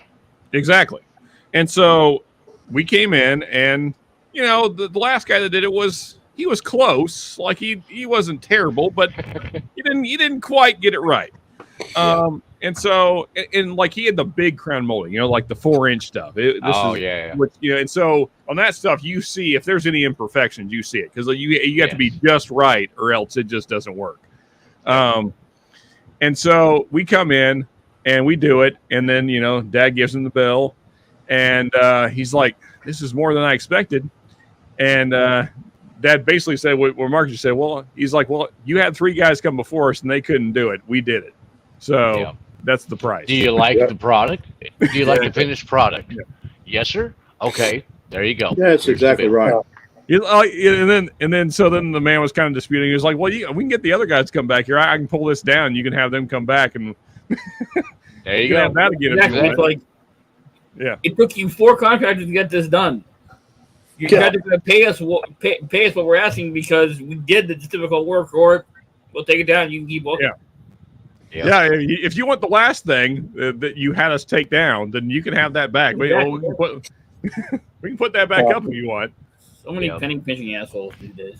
And, you know, I'm kind of harsh about that myself because I like to do things right, and I like to do it right the first time.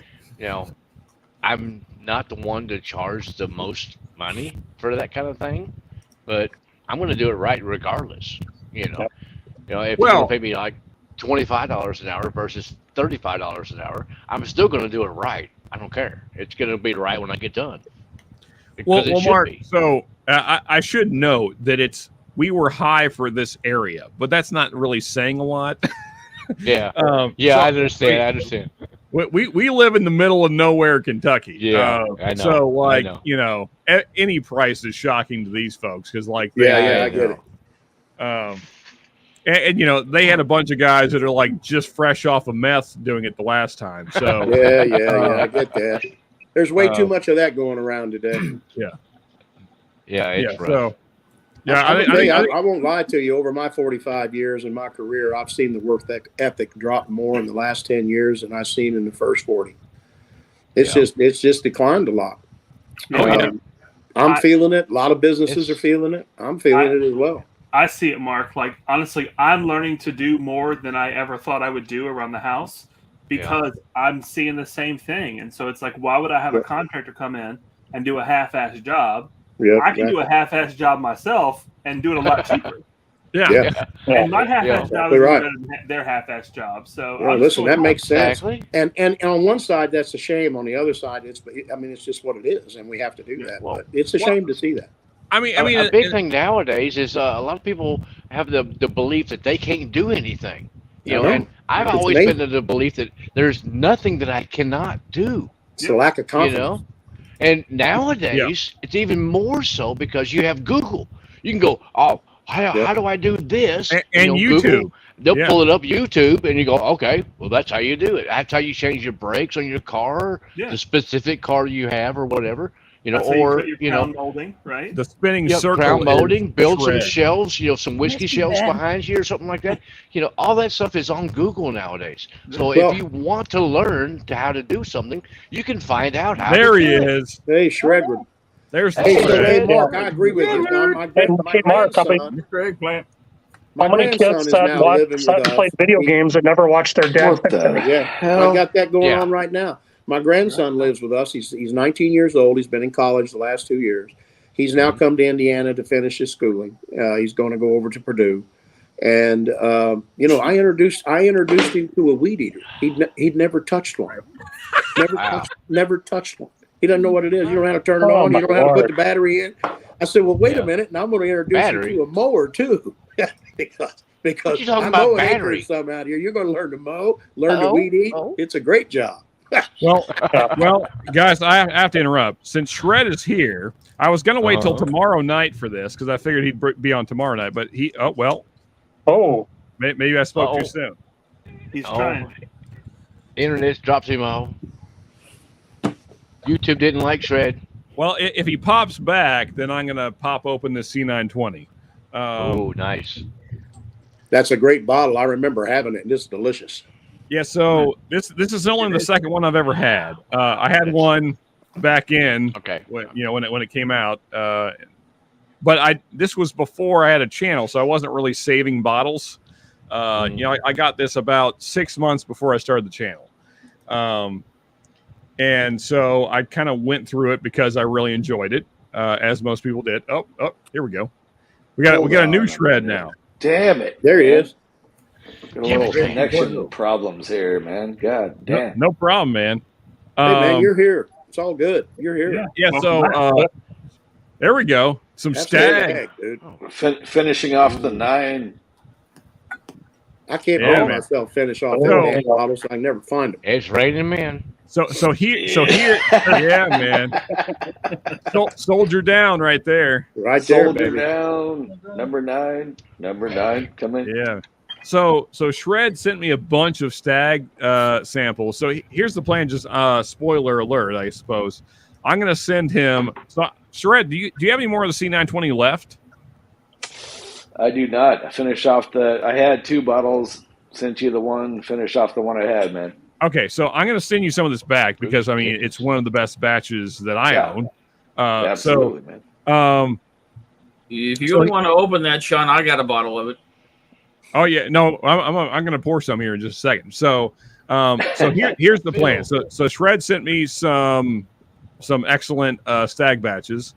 I'm going to send him back some what I think are the best ECBPs that I own, and we're going to do a blind of all of them, an 8-way blind. And see what is the king of the barrel proofs, and that kind of price point. So we'll eat dinner before you do it, brother. Yeah. Yep.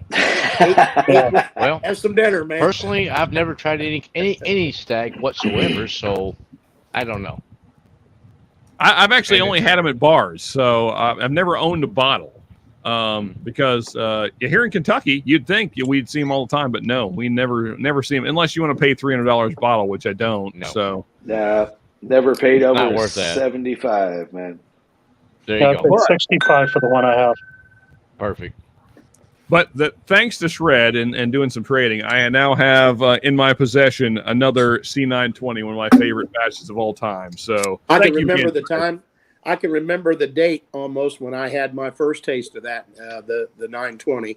It was at Mickey Blaine's, which is a cigar bar underneath the city here in Indianapolis, and they had it on the shelf. That's the first time I ever had it. It was absolutely, it was more caramel, I think, than I've ever had in any bottle. Yeah, that's a good one, man. Yeah, it is delicious. I am a happy man right now, I tell you. I never owned a bottle. I'd only been hanging out now with whiskey for about almost 2 years. So, but I remember having it. Man, it was delicious. Yeah, and I've already had some great ECBPs already tonight. All around, it's been a good night. I cannot complain. Thanks to wonderful people here on Whiskey Tube, I've had a lot of great ECBP tonight. So it's yeah. I can tell you this: if I went to the Turks' house, I mean, I'd pitch a tent. I'd never leave. I'm Mark. We got plenty of space. I'm like, wait, where's this going? I'll Wait a second.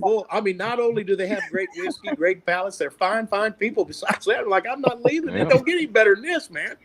Well, yeah, I don't know how Ethan's going to feel about you pitching a tent, but I was holding my breath when he said pitch a 10. I was waiting for him to finish, Sean. Damn, that is good. You're always welcome. Everybody's always welcome. Delicious. It has been too long. Almost 3 years now since I've had a sip of this. Hey, Mark, you're not the first one to phrase things wrong, so. I believe that's how we got into the goat debacle to begin with. No, Now, that, there's them this was a damn few goats. months ago. You Remember, I gotta was bring going to up put them some damn samples in goats, Katie's dude. box. Yeah. We're not getting into no goat That's discussion tonight. true. I ain't Yeah. had enough to drink. Ethan, you're gonna have to really be on the watch. John's putting things in Katie's box. Mark is pitching a tent in your house. Hey,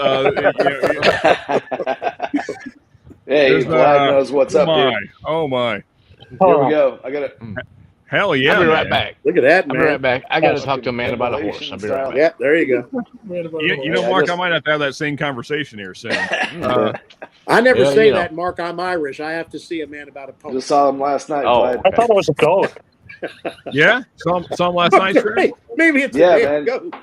It's an immolation, man. One of the sweet. greatest death metal bands of all time, man. Fucking saw him. I saw him with Obituary last night. Oh, really? Okay. Oh man, classics, dude, classics. I'm gonna have to. Yeah. So Shred is my gateway into death metal. Like, so I was a big Death fan. Hey, I listened to Death earlier today, man. Hey, guess who's in Obituary? Fucking Terry Butler. He was on the 3 first Death albums, man. Scream, Bloody Gore, Leprosy, Spiritual Healing, man. That's my guy, Terry Butler, dude. He's in Obituary now. One of the OGs, Mount Rushmore of death metal. Cheers to that guy, dude. Yeah, for sure. Yeah. Cheers to Jerry Butler, indeed. Yeah. So, to veer off very slightly, and if anybody else has thoughts, for sure, throw in. Maybe this is more of a mash and metal topic. It probably is, but what are your thoughts on DiGiorgio? Oh, dude, greatest bass players of all time, man. Okay, so here's my thing. Like, if I like him. Like, sometimes I'm like, this is awesome, and then other times I'm like, oh, we're playing jazz now. Sometimes he just like goes left, and I'm like, and I'm just like, he keeps it interesting though. I mean, if you listen to the album Human, that was the first album that DiGiorgio was on. He went in the jazzy direction because they had half of the band Cynic on that album. Sean Reinert. And what's the other guy? I'm drawing a blank. The guitar guy, you know. I'm not going to remember it right now. Yeah, dude, I'm a little schlammer, dude. You're going to have to forgive me. I just watched an interview today. It's not Sean Malone. That's the bass player. But no idea. I'm not going to remember Paul Masvidal. Paul Masvidal. Thank you. Sorry. I'm trying not to like nerd out on death metal when I'm all hammered here, but it's going to happen. Hey, I'm glad I never knew that.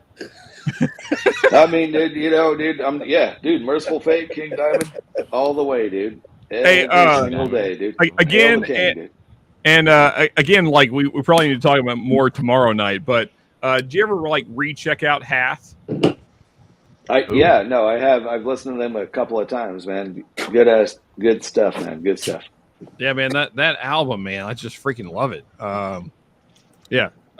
Whiskey Wars, Richie Blackmore is a douche, but he tears up the guitar on highways. Yeah, man. I mean, he just he did so many things that kind of move things forward. So like he is kind of a douche though. Like that's true, but yeah. So there's quite a few people like that anyways. Yeah. You know what would be an interesting debate topic for a Mash and Metal stream? Not like the overall topic, but something to bring up. Who's the better singer in Rainbow, Dio or Graham Bonnet? I'm going to go with Dio every single day. Yeah. I have to agree with that. I mean, Jim, I'm just such a huge Dio fan that I can't. Yeah, they're both excellent vocalists. I can't really take anything away from. Joe Lanterna, but who the fuck cares about Joe Lanterna? It's just Dio is like, I don't know. He's like the guy.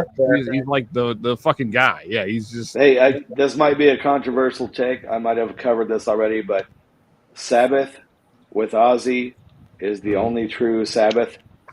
I love Dio, man. Don't get me wrong. Yeah. Hot I'm with take. you. Hey, Heaven and Hell, Mob Rules, great albums, but there's no like, where's the doom? Where's the depression? I don't want to kill myself when I listen to Dio. But Yeah. I don't feel like killing myself. I don't like this.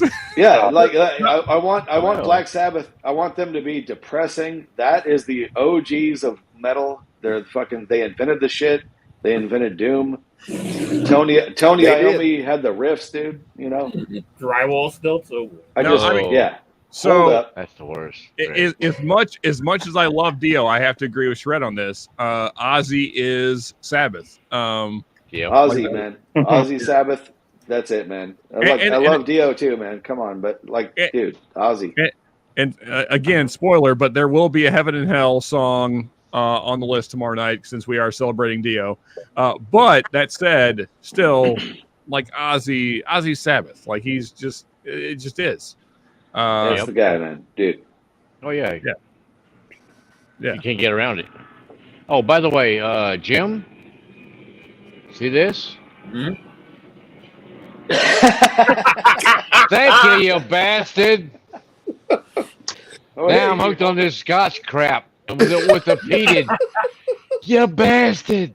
And it's so damn expensive. That's the thing that sucks. Scotch party. Oh, Mark, that's not that bottle. That bottle is cheap. But like That's a burnt ball hair sandwich, man. For the most of it, there's a lot of different scotches now. And Shred, we're gonna keep working on you, man. We're gonna keep working on you. No, Eventually, man, I can't, dude. I went through half a bottle of Ardbeg, dude. I kept trying, man. Well, the Ardbeg 10 is not bad. I definitely like the Ugadal better. It's more, I don't know. It's more to my palate. It's more meaty and like burnt ends, like brisket burnt ends. It's that kind of meaty, unctuous kind of flavor. Yeah. It's really good. The Ardbeg 10 is not bad. Man, it's just the peat that rubs me the wrong way, and I can't seem to get past it. Man, the peat just doesn't set well with me. I was the same way. But the Ardbeg compared to the Lefroy, that one, that hit me hard. It's like, I couldn't handle it. It's weird Band-Aidy. Yeah, like you took a Band-Aid, set it on fire, put mercurochrome on it. Remember that stuff, don't you? That pink shit I remember. Grandma used to spray on your damn knee. No shit, that shit hurt like hell. It was bright red. Like hell. Wait a second. Let me solo John for half a second here. Oh, there you go. Shit. I haven't tried that one. This was one of the limited releases they did. It was in heavily charred barrels. Mm-hmm. So it's got a lot sweeter profile to it. Oh, okay. It's darker too. Yeah, I smell scorch for a Scotch. It is compared to for a Scotch. It's fairly dark. Yeah. So see, in that one, if you like Uzi, you'd like this one. Yeah. And that one, Shred, the ball hair is burnt off, so you can't. Hey, you can't spell Scotch without crotch, man. Yeah, you're going to confuse it. You're going to confuse it in a sentence at one point in time. You're just going to do it. True. Scotch. Both are tasty, depending. Well, anyway. Hey, man, stop. Don't put your finger in your mouth now. Come on. Ain't that no? Don't put your finger in whatever you're putting your finger in. All right, 10:37. That's when it went off the rails. I apologize, Katie. I'm sorry. There's a lady present. I'm sorry. Wash your hands. Derailed your live stream, Sean. I've had too much whiskey. Clearly, my apologies. I'll just hush my mouth. Now it's all good, man. It's all fun. We're having a great time. It's awesome. Here we go. Actually, I think I have that on my table here. You do, yeah. Okay, all right. Let me find it. Yeah, here we go. So, Frey Ranch Bourbon SIB Lens. Is that Bourbon the same Lens. one? Okay. All right. Let me finish. Let me finish my C920 here. Don't rush it. Oh, what did you think of the Hirsch? Oh, right. I drank that.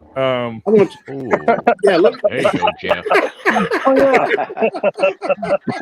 You don't have to answer. Man, you guys did a number on him tonight. He's had way too much fun.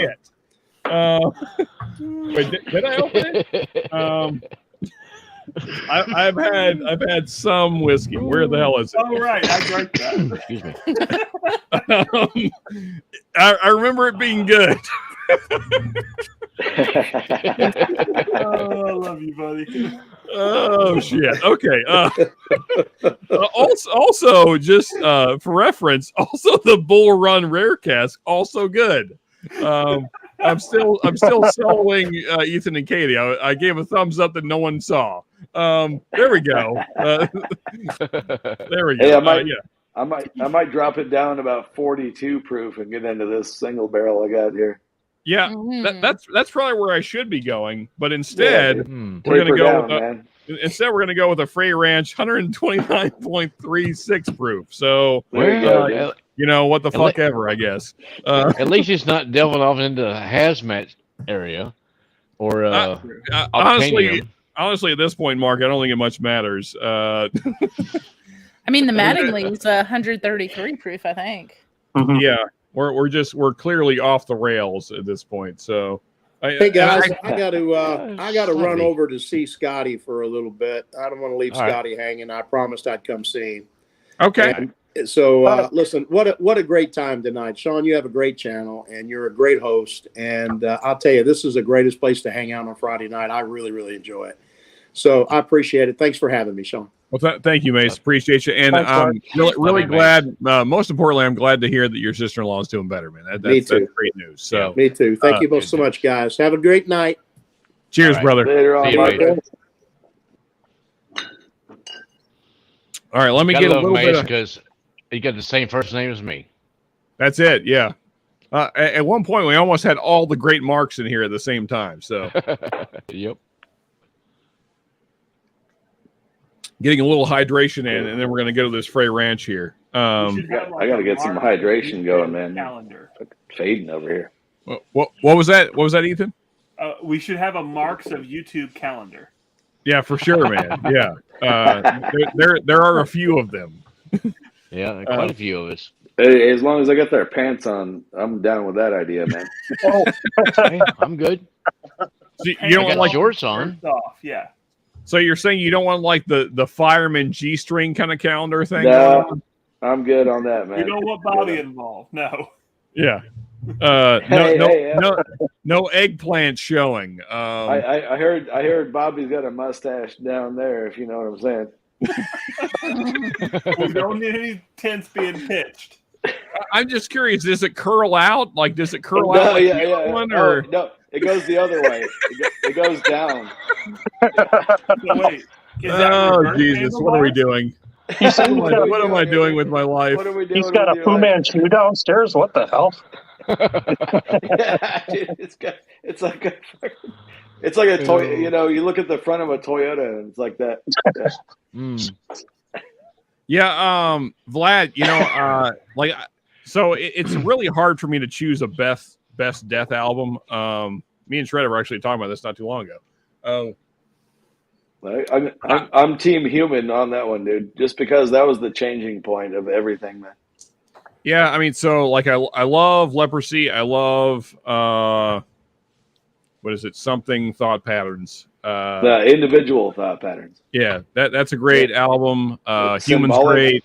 Yeah, Symbolic is a masterpiece. Yeah, like there's so many great death albums. It's hard to choose what is the one. Yeah, they're all great. Jazz is still awesome. Yeah, I mean for sure. It's just like when DiGiorgio goes super jazz, like in the middle of like really aggressive death metal. It's just like, you know, it's just like, okay, I'm doing this other thing now all of a sudden. He's got. I mean, he was playing a fretless bass on Individual Thought Patterns, so he kind of went into his own lane on that shit. And I might add Andy LaRock from King Diamond on guitar on that album as well. So it's like you take King Diamond, Steve DiGiorgio, throw them in a blender, and Chuck's just pulling the strings. That's what you get, man. Yeah. Okay. Yeah, I mean, it's a really interesting album. It's just like when DiGiorgio goes like way off in his own thing, I kind of lose like, I mean, because like I think of songs as like an idea, right? So like you're trying to project an idea through music. And like when somebody in the band like goes off on their own idea, you kind of like change what you're talking about. It's like three people are talking about this subject, and then this other guy is like, "Hey, let's talk about tacos now." Yeah. You know, and so it's like, okay, but we were actually talking about brisket, and now you're talking about tacos, which is not the same thing. And so like that's how in my mind, I'm like, okay, that's cool. Like I also like tacos, but we're talking about how to smoke brisket. So if we could get back to that, that'd be good. We could need to get back to the brisket topic. You know, yeah, no, I get it. I mean, but in the same, like, I would say he's like the Steve Harris of death metal, you know? He's kind of doing his own thing the whole time, dude. Like, you listen to Iron Maiden, and, like, all the bass lines for Iron Maiden are the tastiest shit you ever heard, man. And Steve Harris is just doing his own thing, dude. Like, that's kind of, like, there's something about Steve's to play bass, man. Yeah, without a doubt, man. You know, fun fact, my dad is a Steve, and he also used to play bass. Dude, there you go, man. Yeah. Hey, if your name's Steve and you're not playing bass, you're fucking missing out on life. Yeah, you're screwing up life. That's what you're doing. What are you doing? Yeah. What are you doing, man? Also, Turks, this Frey Ranch is freaking amazing. God damn. Yeah. Like even this late in the night, like my palate is probably not picking up all the things it could pick up, and still, wow. Yeah. That is something else. Yeah. Even coming off the C920, which is an epic pour by any standards. Yeah, wow, that's a great sample. Thank you guys again. Yeah.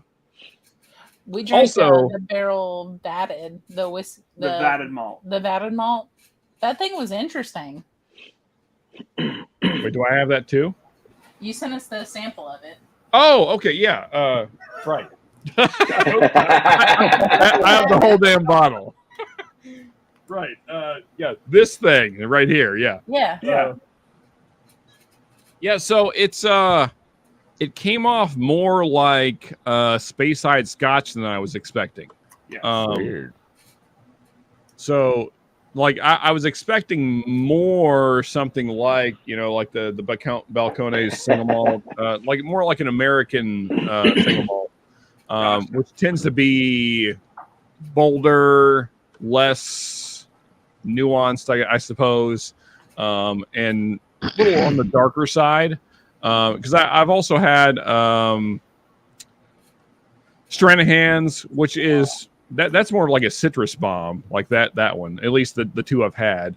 And then what? So Tipsy sent me like 4 different ones. I can't remember what all of them are. One of them I know was just from Arizona, but either way, like all those are bolder to me than this. But I still really like this. And so that's why I sent it to you, because I know that you'd mentioned that you saw it, but you didn't buy it.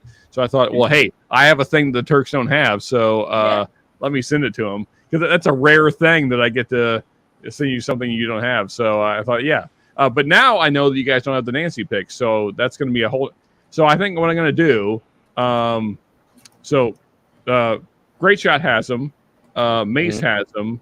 I'd love to have you guys on as well. We'll do like a 4-way blind. I'll send you guys all of them as well. And then, yeah, we can all discuss what is the best Nancy pick that at least that I own. That sounds awesome. I have the cognac finished one that most of y'all don't have either, because it's distillery only. Yeah. The distillery still has our bottle. Yeah, we bought a bottle way back when. We were supposed to have a friend mule it. We're not sure if it ever happened. Because a rep, like one of the Still Austin reps, was going to pick it up and mule it back. But we have no clue where it is. Get in contact with me. I'll get it to you. Yeah, we have your number. No I need to text you. We'll make sure to. Sean's got my number. Yeah, and I think you emailed it to us as well. So I think so. Yes. Yeah, because I think right from where I'm at right now, Still Austin is about 20 minutes from me. I'm fixing to move shortly to a little further south and east of Austin, but Still Austin from where I'm going to be at there is still probably about 35 minutes away. Okay, so it's not bad. You know, Mark, we're going to be in San Marcos here at the end of June. I will be right back. Oh, you'll be close to me. So maybe we'll text you this week sometime, but like maybe we can meet up for a drink or something because we're gonna go over to Devil's River because Ethan's mom really wants to go over to Devil's River and so do we. After Irene's picks, but we want to get up to Still Austin as well. Yep. Oh man, Irene has got a phenomenal palette. Her picks are fantastic. Yep. I love that stuff. I'm so blessed that I could be able to hook up with Brian, Kilco Whiskey Music. Kilco, yeah. Yep. And he's right down from her, so he gets with her pick all the time and stuff. And she has got great stuff. Her picks. If you get any of her picks, get it. If you have a chance to get any of her picks, get one because they are fantastic. Oh, for sure. Yeah, we were able to meet up with Jim and Brian and Ben and Bonnie last October and go see Irene and hang out for a while. And God, it's like that's the experience of a lifetime for a whiskey drinker. Yeah, it's so freaking good. Yep. Yeah, I think she just got her whiskey Psalm 4 level down here recently. Wow. Yep. One of the, I think, 15 that have it now. Yeah. So there's not very many, that's for sure. I'm actually surprised there are 15 people in whiskey at her level. Yep. There's very few. It's just amazing how good her palate is. And her nose, too. Like, it's just... Yeah. She's not quite on par with Nancy, but damn close. Yes. You know, but she's not in the business for that. Right. You know, like Nancy is. But Nancy, my God. Yeah, if you get any of her stuff that she says, I love this, you better snatch you a bottle of that for sure. Yeah. And it's going to be so great. Freaking down to earth.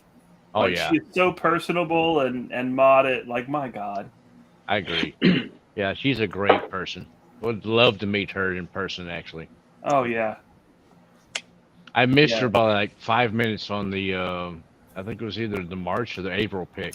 Oh, damn. You know, she was there, and I went in to get a bottle, and I missed her by like 15 minutes. She was already there and gone when I got there. I'm like, oh, dang it. Because I was sitting there with my bottle, and there was a guy at the table next to me outside. We were sitting outside waiting on some food, you know. And he had his bottle, and it was signed Nancy. I'm like, son of a... Dang it. That's so cool, man. But, yeah, she's a great person. I'd love to meet her. Mm-hmm. All right. I saw the Cask Strength Rye is coming out, too. They finally put the label up on the TTB. Oh, the Cask Strength Rye? Yeah, they finally are in the approval process because Cumming Whiskey put it up on Instagram. I think it was just this week. Yeah, I'm thinking end of this month, possibly. They're going to be coming out with that. And I'm going to probably be buying a case of that stuff. You know, because we'll definitely be in touch with you. I need at least 2 bottles. Shane needs one. Todd from 21090, he needs a bottle of that. There's a few other people that need a bottle of that for sure. Because, man, that Cask Strength Rye. Hey, cheers, lad. It's going to be so good. Because they're normal rye, 100% rye. It is fantastic. I love it. Yep. Anybody else have? I suppose all of us whiskey tours have had this experience. Held on until like when you finally have to go talk to a horse. It's like beer peas. That was like an infinite pee right there. Like how do I even have this much water in my body? Stay hydrated, man. Yeah. Floodgate. Anyway, I'm back now. Cheers, people. Let's see, where are we at here? Geezers, yeah, okay. I think it's hey, Jeff, you definitely need to hang out with us tomorrow night, man. Because tomorrow night is all about music. Mash Metal. We're gonna go through some Dio, some Soundgarden, some Bob Marley, because he also Hold died on. in May. You just said 3 completely different things, man. What the? You're right. You're right. That's true. So we're going through. Like, I didn't realize how many like music legends have died in May. It's a lot. Yeah. Good time like to die, man. Apparently so. Yeah. And like, even though, as Shred pointed out, there very different genres. Absolutely all legends in my mind. Marley, Cornell, and Dio. Yeah. Yeah, Cornell It's for me well- was like one of the best voices of rock. Period. Yeah. Bar man. none. Yeah, I And agree like- with that, man. Like whether it be Soundgarden, his solo stuff, Temple of Dog, what was the with the Audio Slave. Yeah, Audio Slave. Yeah, Audio that Slave, stuff. Yep. Yeah, all of it's good. Yeah, he was fantastic for me. Just loved that guy. Loved his voice. You know, the emotion he could portray in a song and everything else was just fantastic for me. Loved it. Brisket tacos. Emmenecker is in the house. There we go. Now all the marks have showed up in chat tonight. Perfect. I know that's 14 minutes late, but nonetheless. Let's see here. Where are we at? The early overkill album. Yeah, man. Me and Vlad are broing out, dude. What's up? There you go. Yeah, man. Cool. Yeah, Vlad, you too, man. You need to hang out with us on he knows tomorrow what's night. up, man. Yeah, he knows we're what's gonna, up. We're gonna talk some music for sure. Yeah, I've been stuck on Sacred Reich lately. Okay. Hey, get down on some Old Agent school there. Steel there, Sean. Yeah, that's it. That's what I was saying, man. Agent Steel. Check that shit out. 1985, first album. You want some ball grabbing high vocals, man? You got it right there, dude. Okay. Yeah, I'm all about that. I mean, honestly, like Chuck and Dio are kind of like the standards for me. I know a lot of people like go to Rob. Like Rob is like their go-to like high vocals guy. I like Rob. Dude. Like Rob's great, but like for me, it's always been Chuck and Dio. Like those are my guys. Just yeah. You know, just something about the pitch of both of those that I prefer over Rob. And I mean, Rob's great. It's just yeah. Man, Dio and Chuck, dude's still throwing it down, man. He's 70 years old. The guy, that's true. the guy's the Yeah, man. Rob is still doing the damn thing. That is true. Wow. I mean, to be fair though, Chuck and Dio can't, so it's not really. No, that's true. No, that's true. Yeah. Yeah. I mean, yeah, Aerosmith's still kicking it out. So is the Stones. Yeah, well, well, those guys are geezers. Come on now. Come on, yeah, Steven Tyler, man. Farewell tour, and the Stones are minus the drummer, so. Also, should be noted that Steven Tyler kind of looks like your eccentric grandmother at this point, but yeah, true that. True, yeah, he does. Or maybe older aunt. Either way, joke was that he was like an old lesbian or something. Hey, but he's still kicking, ain't he? Though. Also accurate, yeah. He has way too many scarves and accessories. He's got a few. He Hey, always pink is his did. favorite color, dude. Nothing wrong with that. Real men wear pink. Yeah, I suppose, or purple leopard print. That seems to be very popular in Steven's repertoire. Yeah. Anyway, yeah, dude. Yeah. Steven Tyler, all that. Hey, Rolling Stones, man. Big thumbs down. Not a fan. Sorry if I. Come on now. There's some decent Stone songs. Nope. None of them. Huh? Yeah, there's a few. No, not even. Hey, Paint It Black. I don't care, dude. Whatever, dude. No, not even Paint It Black. Okay. Nope, not even that, dude. Yeah, dude. Mick Jagger can eat a big bag of dicks, dude, for all I care. I hear somebody talking. I don't see anybody. I mean, on that statement solo by itself, I kind of agree, but each his own. Not really what we're talking about. We're talking about the music. All right. Well, Hold on. What is Jeff talking about? I think we're a little behind on chat here. Oh, we certainly are. I'm trying to catch up. I'm trying to. Yeah, Chris Cornell, man, that's my dude. Like, hey, that guy. Man, I freaking miss Chris Cornell so is much, amazing. man. Yes, sir, man. It was sad to lose him. You know, and Tom Petty too. You know, fucking Tom love Petty. Tom Petty. Hey, find him on his nothing wrong platform. with the little Tom Petty, man. Hey, fucking Good old Southern rock there, baby. Traveling Wilburys, the best Oh, yeah. super group. And I don't even like Bob Dylan, but he added a little something in there. You know, Yeah. I'm not mad at it. Rest in man. peace, Roy Orbison, dude, the greatest vocalist of all time. There you go. Okay. Dude, I'm going way back. Roy I did Orbison, not. I did. bro. I have to say, Shred, I did not expect that to come out of your mouth. Hey, I am a fucking Orbison fanboy, dude. I love that guy, dude. Oh yeah, dude. Yeah. Roy Orbison, dude. R.I.P. That guy was a true OG, dude. For sure. So, like a lot of good shit. So, hot take maybe, but I feel like Mick Jagger was like transgender before transgender was a thing. Yeah, no, he was the original David Bowie, dude. He was Bud Light before Bud Light. Yeah, Mick Jagger, who hops through how many models? And Hey, you do it. If you motherfuckers are watching, hey, this is a big fuck you to all your censorship. Anyway, I didn't say nothing. Nothing. Sorry, folks. Ethan is just face palming, literally. Yeah. No, Hey, you do need to go to bed. We're talking the Wilburys, and I was always a big Jeff Lynne fan. Oh, dude, Jeff Lynne, absolutely, damn right, Jim. Dude, he was the forgotten member. Traveling Wilburys, ELO, man. Dude, that's right, John. Absolutely, dude. Yeah, Freaking Jeff love Lynne, ELO. ELO, dude. That guy, you think of Traveling Wilburys, he's the last guy you think of. But he's way more important than Bob Dylan, dude. Bob Dylan just came and mumbled over a couple of tracks. Well, he produced most of it too. Yeah, dude. Jeff Lynne's the man, dude. That guy, dude.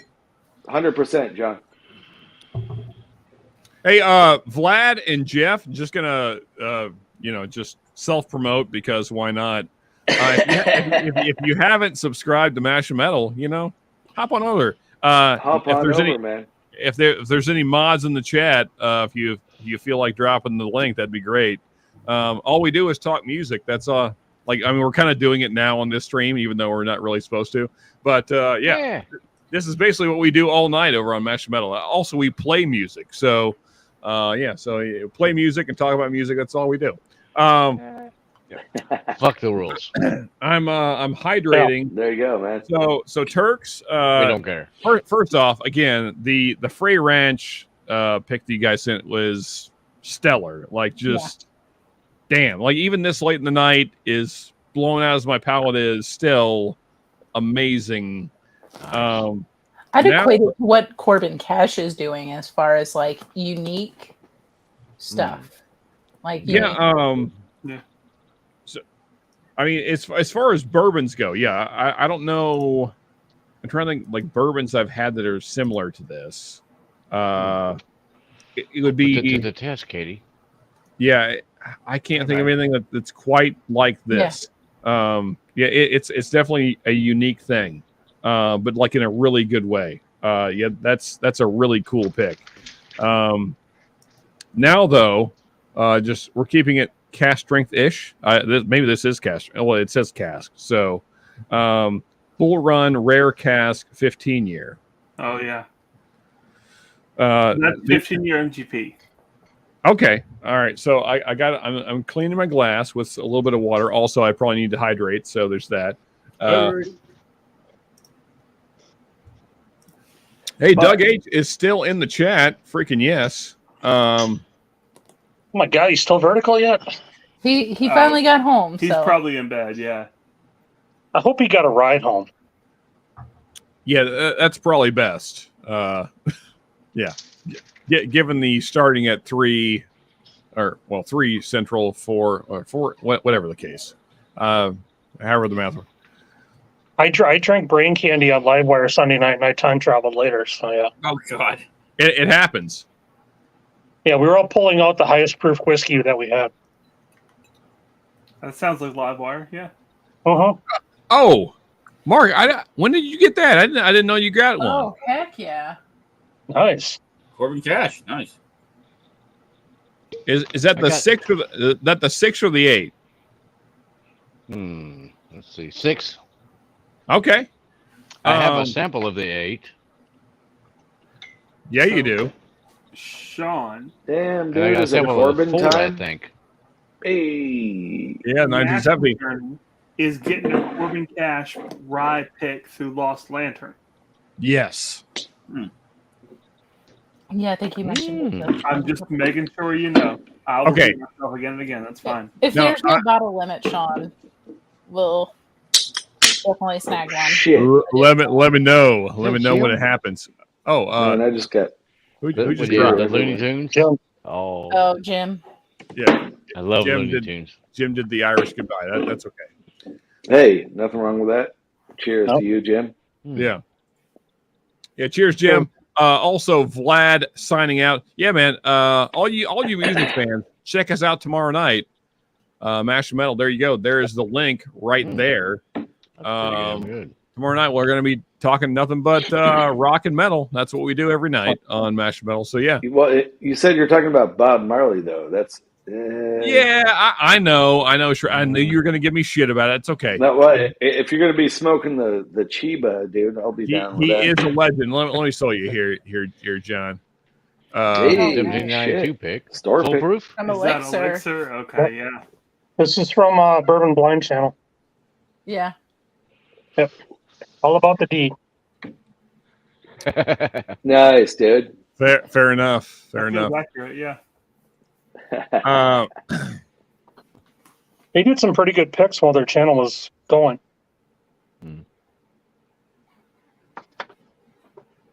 Okay. Hey, Sean, I believe I sent you a sample of the Stag Batch 9. I never heard of that. I think. Jeff. Thanks. Okay. But yeah, this is it, man. This is the last. Wait a second. So, do you have any left over for you to try? I have a backup of the 9, which I've been holding on to for a minute, dude. So okay. I just figured I'd finish that one off, dude. But I've sent a few samples out of that one. That's the 9 and the 12, hands down, best Stag Juniors.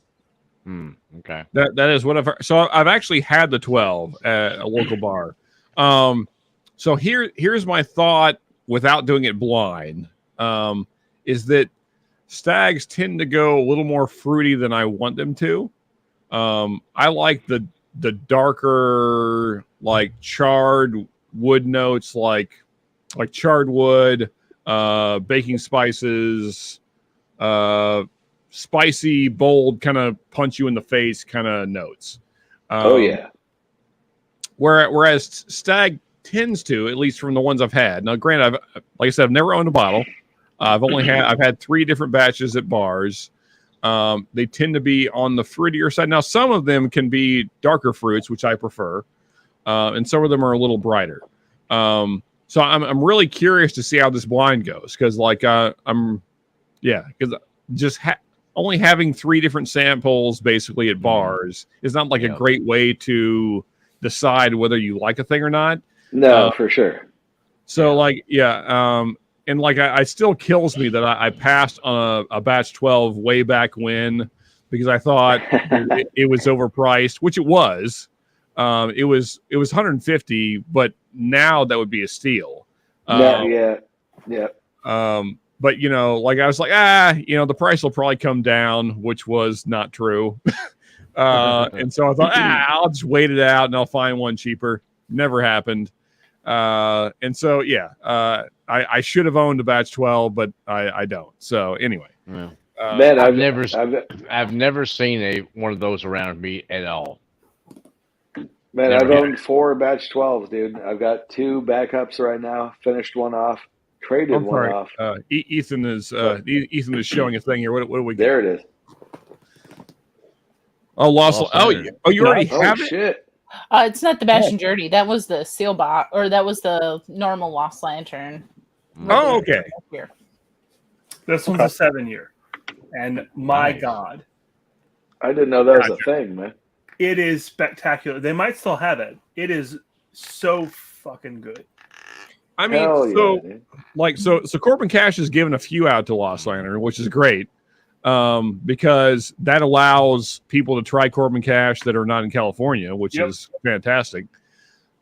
Yeah, because I really hope that sometime soon things work out that more people can try Corbin Cash, because it's a phenomenal rye. I mean, it's just one of my favorites. So yeah. Well, it's freaking unique, man. Like, yeah, this dark and fruity at the same time in a rye, that doesn't happen. Yeah, like, you've got unique rye. Now, Still Austin's rye is unique. You've got like all over the place, but this is completely different. It's kind of in a league of its own. Yeah, I mean, and so like the 8-year bottle that I have from the Master Distiller, I know because I've sampled it out to a few people that it's kind of divisive. You kind of either love it or hate it. There we go. Yeah. Oh, you got a coin? Got the coin. It's got the. Nice. Nice. It's got the whole butt plug thing going on. That's a nice looking plug there now. I didn't get that. You know, Bobby told me this is the only one they did, like the only bottling of this with that crazy ass cork, man. I don't know. That's what he was saying. I won this on Bobby's live stream. Let me solo you for half a second here. Yeah, man. So I have an empty 1917 because it's just a cool bottle, but I do not have that cork. The cork. I think he said they swapped it out at some point recently. Yeah, but that bottle's dude, I'm stoked, man. This is some good stuff, man. Yeah, even without that cork, that is a sexy looking bottle. I love the bottle shape. It's just nice and curvy. Yeah, man. Since we're just tomorrow's going to be a rough day, but whatever. Whatever, dude. Hey, do you have to work? Spicy. I don't. What's the proof on that shit? I mean, I just have to drive to Bardstown and drink more whiskey. What's the worst that could happen? Dude, I wish Bardstown was in close proximity to where I live. But it's not. I just got to put a new belt on the mower deck and cut the grass tomorrow. So 129. Yeah, dude, I got to do some yard work myself, man. They had the drive belt for the mower blade snap, so I got a new one on the way coming tomorrow. Dude, I got to take it apart and put the belt on. A month, dude. So John, I live in such BFE that I just had to find the closest approximate size to my mower belt because the one I had didn't exist. So I had to literally measure out my mower belt, which was a pain in the ass because it's a freaking circle. And then it took 2 tries, but after the second try, I got the right belt, and then I finally got it on. So I put the wrong belt on the first time, didn't work, it kept slipping. And then I had to pull that off and go back to the store and get a second belt that was slightly smaller. Then that one worked. So, yeah, I feel your pain, man. Yeah, I've got the Craftsman, so it's got a generic part number that quite a few companies make it. So there's same here, 5 John. cotter pins to drop the deck and then put the belt on and then put the deck back on. Well, quite a few companies make it if you live in a city. Well, if you live in you can have nowhere, it shipped too. So, that's no fun. Mine's being shipped. Yeah, dude, this Corbin Cash, man, it's next level. It's like a whole different thing, man. It is. It's just an explosion in your mouth. Take that how you will. I'll take it whatever I can get it, man. And like that side by side with the Bourbon Lens pick. The Bourbon Lens pick is a fruit bomb. It's fruit bomb. There's a little bit of grain note there, and then Corbin Cash is dark but also fruity. And it's just they're miles apart, but there's similarities. It's the weirdest thing in the world. Well, so this is a thing that just happened. Uh-oh. Dude, what the hell? Maybe if they would have put the cork like Shred has. Yeah, man. The glue has failed on me, apparently. Well, luckily you can scrape some of the old glue off, put some super Wait, glue is on. that an actual cork or is Yeah, it one you of would these, think like, that that's butt what plugs? someone would do, but we're going to do this instead. No, in the Is it one of moment, these? that's exactly what I would do. Sean. I got the Tomorrow, knob on though, this guy. I would do the fix. All right, here we go. And that's why I keep a half a drawer full of corks. Yep. Dude, this So, thing's got some weight to it, man. God damn. I would say, man, that thing looks hefty. Yeah. Also, I just want to compare. This is what mine looks like. Basically nothingness. Just Is just that- a. Is it made out of wood? This thing weighs about four ounces. Yeah. This is definitely like balsa. Maybe it's a very light wood. I thought you were saying something else. Sorry. Yeah. This wood has very little girth, I'm going to say. This, though. That's the Frey Ranch cork. Yeah, man, that's a weapon. That's like the old Bardstown corks. Yeah, You but it's gotta bigger put than one of that. these It's guys brass. in there, dude. Put the N in there, dude. Where's my? It's where's probably my- the same amount of brass, Shred, honestly. No, this thing feels like nothing compared to that Corbin Cash, man. Here's my hefty Bardstown here. That thing is solid. That is just straight up solid brass there. Dude, that Frey Ranch, you could kill somebody with that Frey Ranch, though. Yeah. That Yeah. thing is that thing is a beast. So, Sean, it's probably 20% bigger than the Frey Ranch, is my guess. Well, and then the Or bottle. than the Bardstown, sorry. The bottle Gotcha. is just the bottle. Yeah, weighs- yeah, the bottle alone weighs about 3 pounds. Yeah. Oh, yeah. That Frey Ranch is a beast of a bottle. dude. That would be like a fun conversation. What is the deadliest bottle in whiskey? In the whiskey Frey world? Ranch, dude. Frey Ranch is in the top 3 for sure. I mean, like, Fearless is too. look at these corners though. These are really aggressive corners. Yeah, I mean, so you have some ribbing. You have some nice ribbing there. They're a little pointy. Yeah. Yeah, a little pointy going yeah. on there, and That's kind of some thick point. too. You could definitely mess some shit up, dude. I think with the thick base, this old iron root bottle, Oh yeah, Yeah. the old. this school coffin iron. bottle could do some yeah. damage. Yeah. Yeah, you're It's talking going to do a lot 3/4 more of an inch damage of than the glass right there. 1792, man. Well, Yeah, barrel-proof Harbinger, there's a really good bourbon. Have not tried any of that yet. Oh, You stuff think from I Iron would Root is really being down good. here in Texas?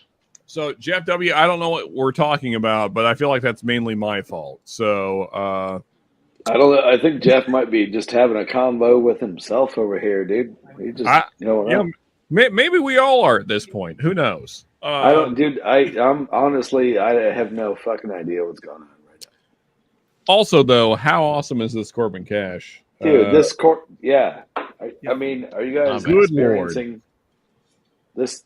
Yeah. If you can get your hands on this shit, don't hesitate. 6-year-old, man. 6-year-old, and it's pretty damn dark.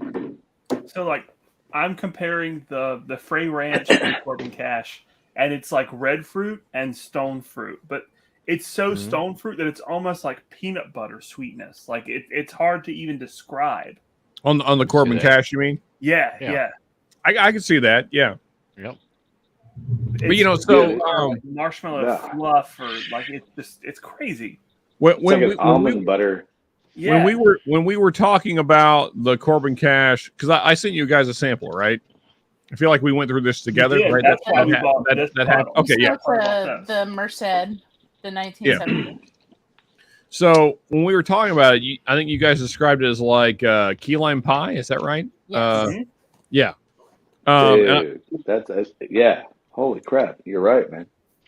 So like you have the vanilla cream sweetness, and then you also have that great citrus note as well, and like also like kind of the crust happening.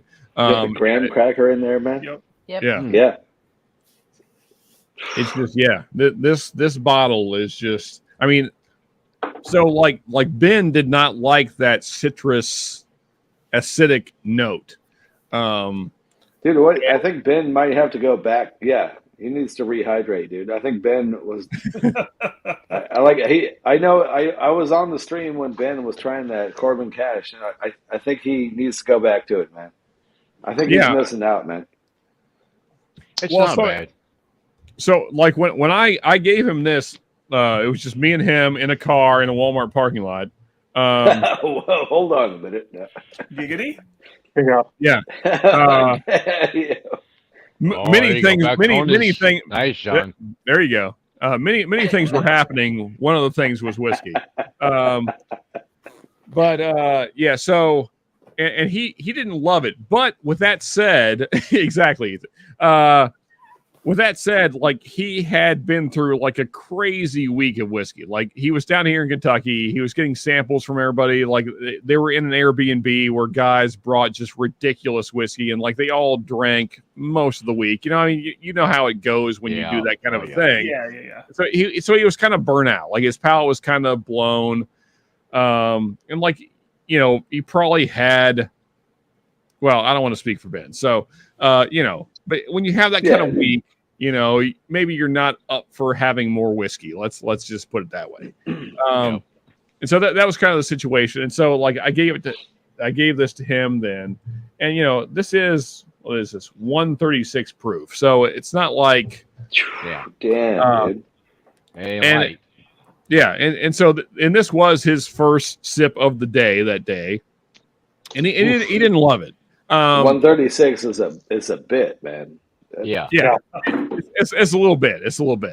Yeah. And you know, and this was on a fresh palate, and he didn't love it. But yeah, I think I might have to send him a little bit more and just see what he thinks now that he's home and relaxed. And yeah, I gotta say, dude, after about 8 or 9 pours, this hits the spot, man. This is a whole different thing, man. I'm telling you. And that's what I appreciate about it is that it's so different. Like it's just so, like there's no other things in the whiskey world that are like this thing. I've got to see if they can ship some bottles here. It's just. Dude, I live in California. I can't even find this shit, man. All I can find is the 90 proof. Wow. I wish I could find this elsewhere, but I just, if I could find it for like 89, 100, I would buy it all day long, man. Yeah. Well, I mean, with that said, I love the 90 proof. This is my second bottle. That bottle. Hey, that's ribbed for your pleasure, man. Man. That's bumps on it, dude.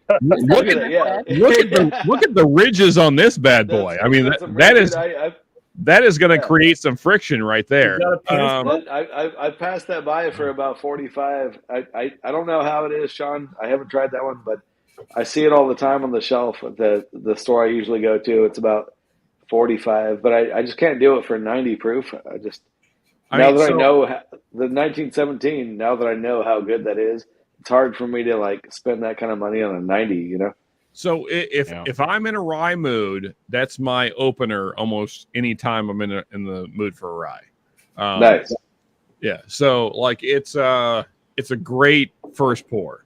Like you can't like come back to it after cast strength stuff because you know it just doesn't hold up. But like if you want like a great first pour rye, if you're in the mood for a rye, that's a great first rye.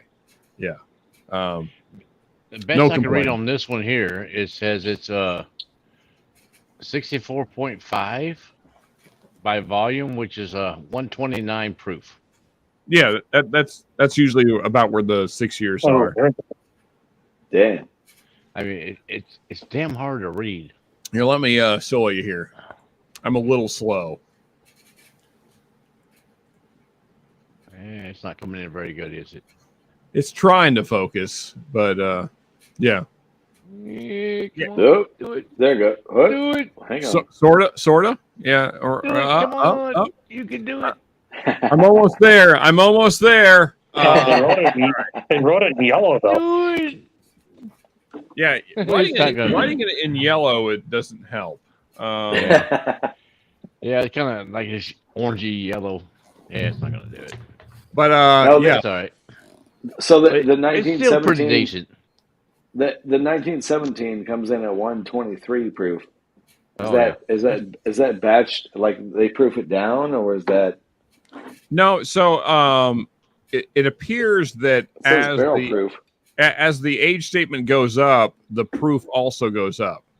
So I guess I'm trying to think how that works. So if you're in a drier climate, then you evaporate water faster, right? Mm-hmm. Yep. Right. Yeah. So and that is the situation as far as I can recall when talking with David. They're very arid, very dry, and so No, I've driven down I-5 a few times. It's pretty dry out there for sure. Yeah. So they go up in proof as the age statement goes up. So and it depends too. Like if it's bottled in summer, it'll be higher proof than if it's bottled in winter. Mm-hmm. Okay. So the 1917 though comes in at 123 proof. Is that the 1917 always 123? No.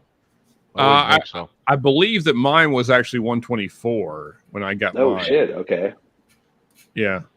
So it varies, batch to batch, and there's no batch number on it though. Oh, so whenever they dump that batch. Yep. Okay. Yeah. But so I think that the 1917 is probably the more approachable of the three. So typically there's the 1917, the 6 year, and the 8 year. Now there's obviously some 7 years out there, but those are kind of the standard releases, sort of, I guess. I think the 1917 is the most approachable for someone that wants to get into corp and cash. The 1917 is don't pass it up because it's only 4 years. That is an amazing rye. Dude, like that rye freaking kills. Like it just put it up against anything you have, and if it's not your favorite, it's going to be second. It's just that rye just destroys most ryes. I have not tried the rye yet, but as far as I can tell right now, if you like Corbin Cash, you need to have friends in California. Otherwise, you're not going to get it. That's true. Hey, I'm in California and I can't find it, bro. Watch for these. They drop on Seal Box. That's where we picked that one up. Well, yeah, but nobody ships to Texas. I can't get squat here in Texas. That's fair. We have a PO box. Nobody in ships Kentucky, here Mark, because we had that problem in Tennessee. Yeah.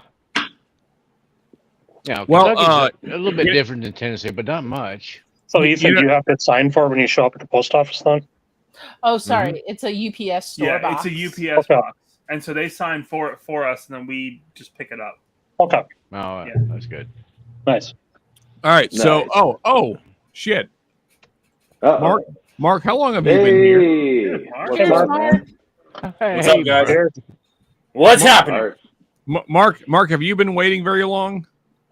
Only like 10 or 15 minutes. No, I'm just kidding. Jesus. I'm sorry. I am very not sober. No, it's all good, man. My apologies, man. I didn't hear the boop. So yeah. There's no audio. My bad. No, you're good, bro. You're good. Usually you're not streaming anymore by the time I get the kids to bed. So I wanted to make sure at least I jumped on to raise a glass with you and say cheers to you and all you guys on screen. Cheers, Mark. Yeah, cheers, brother. Appreciate you, man. Oh, sorry, I'm pouring right now, but cheers, sir. Cheers, Mark. Hey, Mark, what do you got in glass, man? This is Bourbon Baller Lee. Oh, awesome. Here, This let me solo you for a second here. Woodenville. This is Bourbon Baller's Woodenville pick. Ooh, nice. Sweet, man. It's 115.62, and it's fantastic. I had the owner of Woodenville on the show last night. If you missed it, go back and watch it. It was a great show. We had a great time. You had Orlin on? No, he's not. I think he's retiring. I had Brett. Retired. Yeah, Brett was on the show. Okay. Brett? Yeah. Okay. Yeah. Very cool, man. Very cool. Yeah. for those of you that are not subscribed to Northwest Bourbon, I can barely talk. But either way, you should go sub to Mark because he has a fantastic channel. And also like more interviews with distilleries than I think any other channel that I can think of. Like I mean, Mark, you've done a ton of them, man. Like you are knocking it. It's a blast, having a lot of fun, and having Woodinville on the channel was something that we've been talking to them since last year. Talking to them about getting our schedules aligned for them to do a show with us because they are the most successful whiskey company in Washington, and there's a lot of them, and so having them on the show was a huge deal for us. Yeah, it's fantastic. Yeah, man, that's super cool, man. Mods, if you could drop the link to Northwest Bourbon, I would appreciate that. Thank you guys. And also, if you're not subbed, go give them the sub. Oh, Drifting Drams, yeah. So Mark, Drifting Drams. When you had Bad Dog on, we used to live in Duval. Oh, really? Yeah, so we would go up and camp up in Concrete at Rosar. Yeah. And so we would stop in Arlington at Bad Dog. Yeah, that quad, that 4 grain, that's good stuff. We have that one, and we have another one. I think it's something like Grandpa's or something like that. I forget. Yeah, their Grandpa's series are really good. They've got the Grandpa's Rye, the Grandpa's Wheat, and the Grandpa's Select. The Select is the cast strength one. I think we have the Select, if I'm not mistaken. Yeah. Yeah, Bad Dog is really cool. Yeah, I was excited to see him on your stream. Oh, that's awesome. Dude, that means a lot to me. I appreciate you saying that. Hey, Sean. Shit, John. I thought I was done with whiskey for the night. Okay. You bastard. All right. Bastard. Why not? Right, Dan. Let's go for another cast strength here. Why not? Seems to be the theme of the night. This is going to be my whiskey of the year for this year. Dude, this bottle is ridiculous good. If you like American single malts and you also like peated scotches, then this is like the blend of both worlds here. Yeah, this is just absolutely insane. Here, I will. I'm gonna solo myself here for half a second. I don't know what that is. And let me take the comment down. Yep, just one. Yep. Cast strength single malt peated, man. Yeah, man. And again, there's the link right there, folks. Appreciate you. Go sub. No. Go do it. Yeah. Thank you. Mark, thank you for popping in, man. I appreciate it. Yeah. What's that? So Shred saying all cones. I have to say, Shred, given that you have a Hispanic wife, it's odd that you would pronounce it so poorly. No. This is how the Gabacho pronounces that. Mucho balcones, senor. Balcones. No, por favor. Me gusta. All right, I will have a very small. No me gusta. Right. A tiny pour. Balcones es basura. Oh, I don't know if that's exactly tiny, but we're tiny. Yeah. Wow, it's trash, huh? Man, my Spanish is rusty. Awesome. Not that rusty. Oh, look, that's tiny. Come on now. I'm telling Shred, I'm telling you, man. Once you come to appreciate peated scotch, a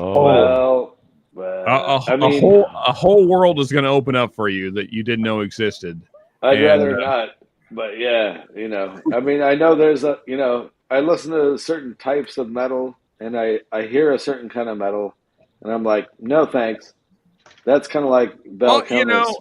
So here's the thing. It's how some of the ladies feel about anal, and then you talk them into it, and they're like, "Hey, this is actually a pretty good time." I didn't go there, dude. I did not go there, bro. Katie, this is the second time I have to apologize. Hey, sorry about that. Jesus, holy Christ. crap! Even I didn't go there. I'm certain that Katie is never coming back on this channel. I apologize. I mean, hey, it is what it is, dude. Totally, I would never. Yeah. Oh my god. Anyway, Oh, I feel like at this point I probably need to go backstage. My apologies, anyone. That, you I get what you think get. Shane needs to go talk about a horse real quick. He'll be right back. No, 0 horses. Well, I mean, there's one. No, he's got to talk to a man about a goat, but Mark is gone now. So anyway, folks, I'm probably too wasted to continue this stream, so we're going to cut it off. We're going to go backstage. Tell you what, here's what I'm going to do. Any Patreons that are in chat, I will drop a link on Patreon real quick. If you want to hop on, you can do that. Otherwise, we're going to go backstage and chat amongst ourselves because I'm probably saying things that YouTube doesn't approve of. So, cheers, everybody. Thank you for hanging out. Thank you for another wonderful Friday night. Thank you to the Turks for the amazing blind and all the samples. You guys were great. Thank you for all the people that popped on panel. All you guys are fantastic as well. Cheers, everybody. Go sub to all these great channels, and we will see you on the next Friday night. Peace out, people. Good night, guys. Yep. Yeah.